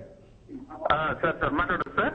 చెప్పండి సార్ సార్ నా పేరు Ramesh sir, Ongole sir. Okay sir ఏం లేదు రమేష్ గారు, మీరు టీవీ వాల్యూమ్ తగ్గించి నేరుగా ఫోన్ లో మాట్లాడండి. చెప్పండి సార్. ఇప్పుడు ప్రపంచంలో ఎన్నో దేశాలు ఉన్నాయి సార్. ప్రపంచంలో ఎన్నో దేశాలు ఉన్నాయి సార్. సార్ ప్రపంచంలో ఎన్నో దేశాలు ఉన్నాయి. తర్వాత ముస్లిం దేశాలు, క్రిస్టియన్ దేశాలు, హిందూ దేశాలు అని చాలా ఉన్నాయి. రైట్. మీరు టీవీ వాల్యూమ్ తగ్గించకపోవడం వల్ల కట్ అయిందండి. రావు గారు హైదరాబాద్ నుండి ఫోన్ లైన్లో ఉన్నారు. రావు గారు చెప్పండి. హలో చెప్పండి రావు గారు. నేను మోహన్ మాట్లాడుతున్నానండి, సికింద్రాబాద్ నుండి. ఇప్పుడు దేశంలో అనేక ప్రాంతాలు ఉన్నాయి, కానీ హిందువులకు పరమదైవంగా భావించే ఈ కేంద్రాలయం తిరుపతి. కానీ అలాంటి చోట వీళ్ళకి ఏమీ తెలియదు అన్నట్టుగా కాకుండా ఆయన నిన్న న్యూస్ చూపించారు. రాయలసీమలో కడప, అనంతపురు, కర్నూలు ఈ ప్రాంతాల్లో వాళ్ళకి ఏమీ లేవు అని, అందువల్ల తిరుపతిలో తొండవాడ దగ్గర కడుతున్నాం అంటున్నారే. కానీ తొండవాడలో కట్టిన అవసరం ఏంటండి? కడపలో కట్టుకోవచ్చు కదా. కడపలో పెద్ద దర్గా ఉంది, అట్లాగే అనంతపూర్లో ఉన్నది, కర్నూలులో ఎక్కువ మంది ముస్లింస్ ఉన్నారు, ఎవరు కాదని లేదే. కానీ ఒక మత ప్రాంతానికి చెందిన దాంట్లో ఆ ప్రాంతంలో పోయి రేపు ఒక చిచ్చు రేపుదామనే ఉద్దేశం వెనక ఉండకుండా దీనిలో పెద్ద రహస్యం లేకుండా చేయలేదండి. కాబట్టి ఈ విషయాన్ని ఎంతసేపటికి మనం చిన్నదిగా చూసి రేపు పొద్దుట ముందు పర్మిషన్ ఇచ్చాము, ఇవ్వలేదు, ఇచ్చిన దానికి రెగ్యులరైజ్ చేయండి, ఈ విషయాలు అన్ని చెప్పుకునే కంటే మనం ముందుగానే దీన్ని మొక్కలు తుంచేస్తే బాగుంటుంది. మతానికి ఇంకో ప్రదేశం ఇవ్వచ్చు, దాంట్లో తప్పేమీ లేదు. Right right. థ్యాంక్ యూ రావు గారు. అనిల్ కుమార్ నెల్లూరు నుండి ఫోన్ లైన్ లో ఉన్నారు. అనిల్ కుమార్ గారు చెప్పండి. సార్ నమస్తే సార్. నమస్తే చెప్పండి సార్. ఇప్పుడు యూనివర్సిటీ కడుతున్నాము అని చెప్పేసి ముస్లింల మీద హిందువులు ఆరోపణ చేస్తారు కదా. నేను నెల్లూరు నుంచి మాట్లాడుతున్నాను సార్, అనిల్ కుమార్ గారు. చెప్పండి. ఇప్పుడు యూనివర్సిటీ కట్టడం వల్ల తిరుపతికి, తిరుమల తిరుపతి దేవస్థానానికి వచ్చే నష్టము ఏమాత్రం లేదండి నా అభిప్రాయము. హలో చెప్పండి చెప్పండి సార్. ఎందుకనంటే ఇప్పుడు యూనివర్సిటీ విషయము కోర్టులో ఆల్రెడీ స్టే జరుగుతుంది, న్యాయాధిపతులు ఏది ఇస్తారో దాని ప్రకారం జరుగుతుంది. సో అది ఆ విషయాన్ని పక్కన పెడితే యూనివర్సిటీ కట్టడం వల్ల హిందువుల మతాభిప్రాయాలు దెబ్బతిండం అనేటువంటి మాట అదే హిందువుగా నేను వినడం అనేది చాలా మనసుకు బాధ కలుగుతుందండి. ముస్లింలు కట్టుకుంటున్నారు, వాళ్ళు యూనివర్సిటీ డెవలప్మెంట్ చేస్తున్నారు. యూనివర్సిటీ కట్టడం వలన అభ్యంతరం అని చెప్పట్లేదండి మీరు అనిల్ గారు. యూనివర్సిటీకి అనుమతి లేకుండా, అసలు యూనివర్సిటీనే కాకుండా యూనివర్సిటీ అని పేరు ప్రకటించారు, అక్కడ ఎలాంటి అనుమతులు లేకుండా కట్టారన్నది మాత్రం ఇప్పుడు ప్రధానమైనటువంటి అభియోగం. యూనివర్సిటీలు ఇక్కడ కడితే తప్పని ఎవరు అంటలేదు. అనుమతి లేకుండా కట్టడం అనేది రాంగ్ విషయం సార్. రైట్. థ్యాంక్ యూ అండి. జిలానీ నెల్లూరు నుండి ఫోన్ లైన్ లో ఉన్నారు. జిలానీ గారు చెప్పండి. నమస్తే అండి. నమస్తే చెప్పండి. పెద్దలకు నమస్కారం. ఇది జటిలమైన సమస్య. ఇది మంది బేసికలీ అవర్స్ ఇది సెక్యులర్ స్టేట్, దాని ప్రకారంగానే జరగాలి. నెంబర్ 1. తర్వాత పోతే కంప్లీట్ గా తిరుపతి పట్టణం అంతా ఏమి ఒకే మతం ఉండాలి, ఒకే పద్ధతి ఉండాలి అంటూ ఏమీ లేదు. దాని దరిదాపులో ఏదైనా కట్టే అబ్జెక్షన్ రేజ్ చేయాల్సిందే. ఉత్తరోత్తర దాని ఎఫెక్ట్ ఉంటుంది. అబ్జెక్షన్ రేజ్ చేయడం సమంజసము. కానీ ఇక్కడ ఎక్కడో దూరం కట్టుకున్నప్పుడు ఈ రోజు కట్టారు, ఇంగ్లీష్ యూనివర్సిటీ అని కట్టారు, ఇంకోటి ఏదో కట్టారు, దాన్ని అబ్జెక్షన్ చేయటం లేదు. కాకపోతే వాళ్ళ ప్రాబ్లం ఏంటంటే ముందు పర్మిషన్ తీసుకోకపోవడం అనేది ఒక ప్రాబ్లం వాళ్ళది. ఇంకోటి దేవాదాయ శాఖ భూమిలో కట్టడం అన్నటువంటిది అది పద్ధతి కాదు. అది మొత్తం పంచాయతీ దగ్గర తీసుకోవాలి, అందరి దగ్గర పర్మిషన్ తీసుకుని కట్టడం. ఆ విషయము ఆల్రెడీ కోర్టులో ఉన్నది. అది కోర్టు ఏ విధంగా డిసైడ్ అయితే ఆ విధంగా పోవాలి. రైట్. థ్యాంక్ యూ అండి జిలానీ గారు. గఫూర్ గుంటూరు నుండి ఫోన్ లైన్ లో ఉన్నారు. గఫూర్ గారు చెప్పండి. గఫూర్ గారు సార్ చెప్పండి. సార్ చెప్పండి. సార్ నమస్తే అండి. నమస్తే చెప్పండి. గఫూర్ గారు మీరు నేరుగా ఫోన్ లో మాట్లాడండి. చెప్పండి. ఓకే సార్ నమస్తే అండి. సార్ నమస్తే సార్. ఇది మనం చెప్పాలంటే సార్ ప్రపంచంలో ఉన్నటువంటి ఒకే ఒక్క దేశం, అంటే అన్ని మతాలు కలిసి ఉండే దేశం సార్ మనది. ఇక్కడ ఏంటంటే ఇటువంటి చిన్న చిన్న విషయాన్ని కూడా అనవసరంగా మనం అర్థం చేసుకోకూడదు సార్. కారణం ఏంటంటే ఈ హిందూ ముస్లిం అనేటువంటిది సమస్య చాలా సున్నితమైంది సార్. ఇది యాక్చువల్గా ఇటువంటి ఇన్స్టిట్యూట్ ఒక తిరుపతిలోనే కట్టాలని ఏం లేదు సార్ రూల్. ఎందుకంటే ప్రపంచంలోనే ఒక పుణ్యక్షేత్రం సార్ అది. ఈ మధ్య జరిగినటువంటి ఈ ఉగ్రవాద దాడులు కానీ ఏవైనా సరే దృష్టిలో పెట్టుకుంటే కనుక రేపటి రోజున ఈ చిన్న పొరపాటు ఎవరి వల్ల జరిగినా కూడా ఈ ఒకరికొకరు శత్రువుగా మారి సో అవతల వాళ్ళు అవకాశంగా తీసుకోవడానికి ఛాన్స్ ఉంటుందండి. ఎవరు సృష్టిస్తున్నారంటారు ఇట్లాంటి సున్నితమైన అంశాలలో ఎలా చేయాలంటే ఇప్పుడు తిరుపతి వాళ్ళ అంటే మొండికి పోకుండా సార్, ఎందుకంటే మనందరం కలిసి ఏం చేయాలంటే ఆ యూనివర్సిటీ అక్కడ కట్టనంత మాత్రాన కొద్దిగా వేరే చోట కట్టుకున్నా మనకి ప్రాబ్లం ఏముండదు సార్. ఎందుకంటే ఇందాక సార్ చెప్పారు, ఆయన సార్ కూర్చొని ఉన్నారు, ఆయన పేరు వినలేదు సార్ నేను. ఆయన చెప్పినట్టుగా ఏంటంటే ఈ ఉగ్రవాదులు ఈ మధ్యకాలంలో చెప్పినటువంటి అంటే ఇంటెలిజెన్స్ వాళ్ళు చెప్పారండి ఇలాగా తిరుపతికి ఇలాగా ముప్పు ఉందని చెప్పేసి. సో ఇటువంటి టైంలో ఏంటంటే అక్కడికి వచ్చే వాళ్ళలో ఎవరు ఎటువంటి వాళ్ళు ఉంటారో తెలియదండి. సో అటువంటిప్పుడు ఏంటంటే ఇలాంటి జరగడానికి ముందే మనం పొరపాట్లు జరగకుండా ముందే మనం కనుక కొద్దిగా జాగ్రత్తగా ఉండడం అనేది తప్పులేదు సార్. సో దీనికి మాత్రం నేను వేరే చోట కట్టుకున్నా కూడా అది తప్పేం లేదు సార్. అంతేగాని అక్కడే మనం కట్టుకోవాలి అని చెప్పేసి ఈగోయిజాలికి పోయి అనవసరంగా ఒకరికొకరు మనం శత్రువులుగా మారి సాధించేది ఏముండదు sir. Right, thank you Gafoor గారు. వెంకటేశ్వర్లు వరంగల్ నుండి ఫోన్ లైన్ లో ఉన్నారు. వెంకటేశ్వర్లు గారు చెప్పండి. సార్ నమస్తే సార్. నమస్తే, చెప్పండి. సరే, ఇది మన తిరుపతిలో అట్లా కట్టడం అనేది చాలా పొరపాటు అండి. ఓకే, ఎవరి సహకారంతో అంటే ఇది ఎవరు సహకారం లేకుండా కేవలం మతపరమైనటువంటి ఒక సంస్థ నిర్వహించిందని నమ్ముతున్నారా మీరు? లేదు సార్, ఇదంతా మనకు విదేశాల నుంచి వస్తుంది సార్. ఇట్లా ఫలాని కాడ కట్టాలని జిత్తుకు మళ్ళీ ఆడ కట్టడం సార్. అది రైట్ అండి, థ్యాంక్ యూ అండి వెంకటేశ్వర్లు గారు. నుంచి నిధులు వస్తాయండి. రైట్, థ్యాంక్ యూ అండి. ఇక్కడ మనది సెక్యులర్ కంట్రీ అనడానికి సాక్ష్యం కనబడుతుంది. అనిల్ గారు లాంటి హిందువులు కూడా ఇక్కడ కట్టడం తప్పులేదంటున్నారు. గఫూర్ గారు లాంటి ముస్లింలు కూడా ఇక్కడ కట్టడం ఈ విధంగా ఉద్రిక్తతలు సృష్టించడం తప్పని చెప్తున్నారు. ఇక్కడ మేము పక్క కూర్చున్నామండి, తప్పేం లేదు. కానీ ఆలోచన విధానంలో ఆచరణ విధానంలో ఎందుకంటే తిరుపతి యొక్క పవిత్రతను కాపాడడం అందరి బాధ్యత. సెక్యులరిజం ఉన్నప్పుడు అన్య మతాలను గౌరవించడం కూడా ప్రతి మతస్థుని యొక్క బాధ్యత. కానీ ఆ మతం గౌరవించే పుణ్యక్షేత్రంలో పోయి నా మతం గురించి బోధిస్తా అని చెప్పడం ఎంతవరకు సమంజసం? ఈ దేశంలో ఎక్కడైనా బోధించు. తిరుపతి వేరు, తిరుమల వేరు, తొండమాను వేరు అని చెప్పేసి చెప్తున్నారు. కాదు, తిరుపతి ఒక పరిధి ఉన్నది. ఆ పరిధిని అంతా వాటికన్ సిటీ లాగా దీన్ని డిక్లేర్ చేసి చేయలేదు కదా అని చెప్తున్నారు. ఈ ప్లేస్ డిక్లేర్ చేయలేదు చేయమని చెప్తున్నాం ఇప్పుడు. రైట్, కనుక ఆ ప్రదేశం లోపల తిరుపతి క్షేత్రం యొక్క ప్రదేశం లోపల అన్య మతాలను వ్యాప్తి చేసే ప్రబోధించే కార్యక్రమాలు చేయకండి. మీరు ప్రార్థనలు చేస్తున్నారు మసీదులలో తిరుపతిలో, ఎవరన్నా అడ్డుకున్నారా? చేయలేదే. వ్యక్తి యొక్క స్వేచ్ఛను, వ్యక్తి యొక్క విశ్వాసాలను ఈ భారత రాజ్యాంగం గౌరవిస్తుంది, ప్రతి మతం గౌరవిస్తుంది. కానీ దాని పేరు మీద అన్యమతం మీద దుమ్ము వేయడము, అన్యమతాన్ని కించపరచడం అనేటువంటి పరిస్థితులు ఏవైతే దారి తీస్తాయో వాటిని అడ్డుకోవడానికి గత జల సేతు బంధన మేళాని బాధపడేదానికంటే చేతులు గాలిన తర్వాత ఆకులు పట్టుకోవాలనే పరిస్థితి సృష్టించడానికి ముందే ఇలాంటి పరిస్థితులు రాకుండా తిరుపతి ఎట్లా టార్గెట్లో ఉన్నది, ఇస్లామిక్ ఉగ్రవాదుల టార్గెట్లో ఉన్నది.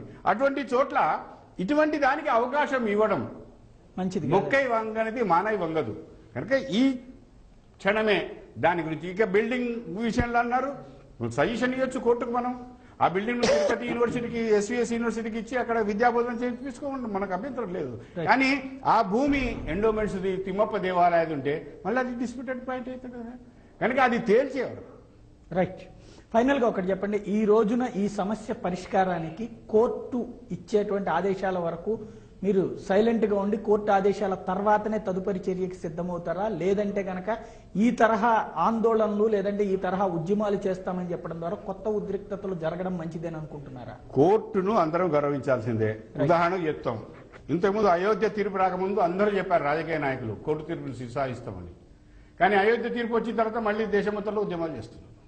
కనుక ఈ భావన పోవాలి. కోర్టును గౌరవించాలన్నప్పుడు కోర్టు ఇచ్చిన తీర్పును గౌరవించాలి. కోర్టు ఇచ్చిన తర్వాత సుప్రీంకోర్టుకు అప్పీల్ ఉన్నది. కానీ దేశం మొత్తంలో ఉద్యమాలు చేస్తున్నారు కదా, మరి వాళ్ళ యొక్క చిత్తశుద్ధిని ఎవరు అడగాలి? రైట్, ఫైనల్ గా కొంతమంది కాలర్స్ చూద్దాం. విజయ్ కుమార్ వైజాగ్ నుండి ఫోన్ లైన్ లో ఉన్నారు. విజయ్ కుమార్ గారు చెప్పండి. హలో, చెప్పండి విజయ్ కుమార్ గారు. ఇంకేం లేదండి, ఇప్పుడు తిరుపతి మన హిందూ మతానికి ఒక పెద్ద పవిత్ర స్థలం అన్నది. రైట్, సో ఇంత సాయి గారు చెప్పండి. విజయ్ కుమార్ గారు మీరు నేరుగా ఫోన్ లో మాట్లాడండి, చెప్పండి. లేదంటే ఇంత పవిత్రమైన మొత్తం ఆల్ ఇండియాలోనే బాలాజీ టెంపుల్ అంటే మొత్తం ఆల్ ఇండియాలోనే ఒక ఫేమస్ దేవాలయం ఉండే. మన దౌర్భాగ్యం ఏంటంటే టీవీ ఛానల్లోనే ఇతర మతాలు మతాలు కాకుండా అక్కడ ఎవరైతే తిరుపతి దేవస్థానం అక్కడ ఉన్న ప్రాంతంలో ఉన్నారో అక్కడ ప్రజల్ని అక్కడ వాళ్ళని పెట్టి వాళ్ళతో మీరు చర్చ చేస్తే ఈ సమస్య తొందరగా పరిష్కారం అవుతుంది. దయచేసి ఏంటంటే ఈ మతాచార్యులను కానీ ఇలాంటి ఇటు ముస్లిం పెద్దలు తీసుకొచ్చి మరికొంత తగ్గిరాజు చేసేటంటే అక్కడ మనకు నిజంగానే ఆల్ ఇండియా అంతా అబ్జర్వ్ చేస్తూ ఉంటుంది. ఆ పవిత్ర జాగాలలో ఏమవుతుంది, ఇంకా మన దౌర్భాగ్యం అంటే హిందూ మత సంస్థలు ఏవైతే ఉన్నాయో ఇప్పటికీ కూడా ఈ గవర్నమెంట్ మీద ఒత్తిడి తీసుకురావడం అనేది చాలా తప్పు అనుకుంటున్నాను.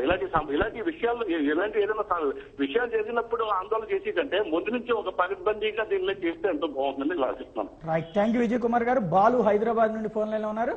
చెప్పండి బాలు గారు. సార్ నమస్కారం. సార్ నమస్తే, చెప్పండి. పెద్దలకు నమస్కారం. సార్ ఇప్పుడు ఇది చాలా సీరియస్ ఇష్యూ లెక్క తీసుకోవాలి. ఎందుకంటే ఇది మన తిరుపతి అనేది మన దేశంలోనే కాదు ప్రపంచ వ్యాప్తంగా మనకి ఇది ఒక పవిత్ర స్థలం. చెప్పండి. పవిత్ర స్థలం. ఇటువంటి స్థలంలో మనం చేస్తున్న ఇటువంటి పద్ధతి మంచిది కాదు. మంచిది కాదంటే ఎట్లా అంటే కట్టాలి అందరికి, ముస్లిమ్స్ అయినా హిందూస్ అయినా ఎవరైనా కానీ వాళ్ళది ఉంటది కాదన్నట్లేదు. కానీ ఒక పవిత్ర స్థలంలో మాత్రం అది మంచిది కాదు. ఒకవేళ కోర్టులో ఉంది కేసు, ఇప్పుడు ఈ కేసు ఒక మంచి తీర్పునిస్తే అందరికి బాగుంటుంది. లేకపోతే ఒక పెద్ద ఎత్తున ఉద్యమాలు చేసి ఒక నేషనల్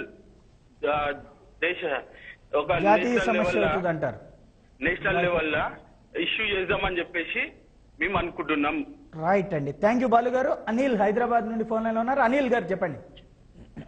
హలో సార్. చెప్పండి సార్. ఇది అనవసరమైన టాపిక్ సార్. ఈ ఉట్టిగానే ఇప్పుడు అమెరికాలో పోయి గుళ్ళు కట్టుకుంటున్నారు, అవన్నీ చేస్తున్నారు సార్. ఒక చిన్న యూనివర్సిటీ విద్యాలయం అది చదువుకోవడానికి కొట్టిన యూనివర్సిటీకి దానికి ఇంత పెద్ద రాజధాంతం చేయాల్సిన అవసరం ఉందా?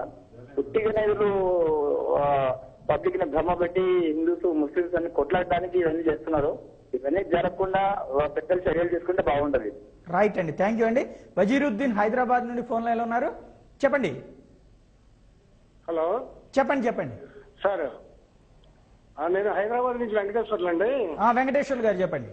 సార్, ఇది పొలిటికల్ లీడర్స్ ఎప్పుడు కూడా ఇది ప్రాబ్లం క్రియేట్ చేస్తూనే ఉంటారు. ఇది ఓకే, మా అయోధ్య విషయంలో కానీ దేంట్లోనైనా సరే ఇది క్రియేట్ చేస్తూనే ఉన్నారు. ఇది ఓకే, అసలు మొదల్లో పెంచకుండా ఇప్పటి వరకు తీసుకొచ్చి ప్రజాభిప్రాయాలు అవి ఇవి అని కోర్టుల్లో కేసులు అసలు అక్కడ దాకా ఎందుకు రావాలి సార్? ఇది రైట్, ఆఫ్ చేయాలి కదా, మొదట్లోనే ఆఫ్ చేయాలి కదా. ఇది వాటి కోసం 8 నెలలు 6 నెలల్లోనే 8 నెలల్లోనే ఎలక్షన్స్ ఉన్నాయనగా.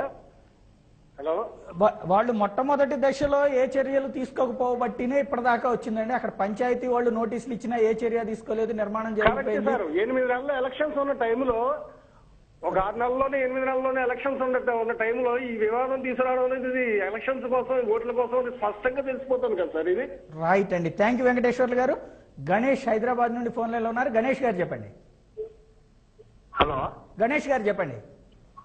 ఇప్పుడు కోర్టు తీర్పుని శిరసావహిస్తాము అని చెప్తున్న సోకాల పెద్దలందరూ, ఓకే, కోర్టు మనకు ఒక తీర్పు ఇచ్చినది. లౌడ్ స్పీకర్లు పెట్టి మన గణేష్ మండపాల్లో లౌడ్ స్పీకర్లు పెడుతున్నారని ఇది వచ్చినప్పుడు డిస్కషన్, అది ఏ మతమైనా సరే ఏదైనా సరే లౌడ్ స్పీకర్లు పెట్టి మన పబ్లిక్ డిస్టర్బెన్స్ చేయకూడదు, ఇంక్లూడింగ్ మాస్క్ అని చెప్పి కోర్టు రూలింగ్ ఇచ్చినప్పుడు మరి మండపాల దగ్గరకు వచ్చి స్పీకర్లు తీసేసినారు. మసీదుల పైన టాప్ లో మైకులు పెట్టి పెద్దగా చెప్తారు.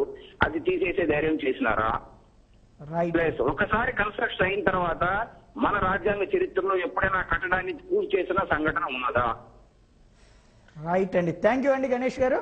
వెంకటరామయ్య తెనాల నుండి ఫోన్ లైన్ లో ఉన్నారు. వెంకటరామయ్య గారు చెప్పండి. నమస్తే అండి.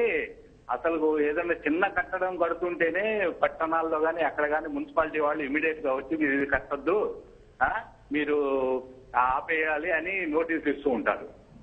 అటువంటి టైంలో ఇంత పెద్ద కట్టడం కట్టిన దాకా వాళ్ళు నిద్రపోయి ఇప్పుడు తీసేయడానికి ఆ కోర్టు ఇవన్నీ అని గొడవ చేస్తున్నారు.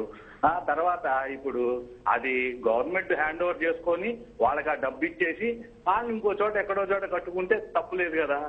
ఈ సమస్యను ఎలా పరిష్కరించాలి కానీ దీన్ని పట్టుకొని హిందూ ముస్లింస్ గొడవ కింద తీసుకొచ్చి లేనిపోయిన సమస్యలు క్రియేట్ చేస్తే మాత్రం చాలా ప్రజలకి చాలా ఇబ్బందిగా ఉంటది.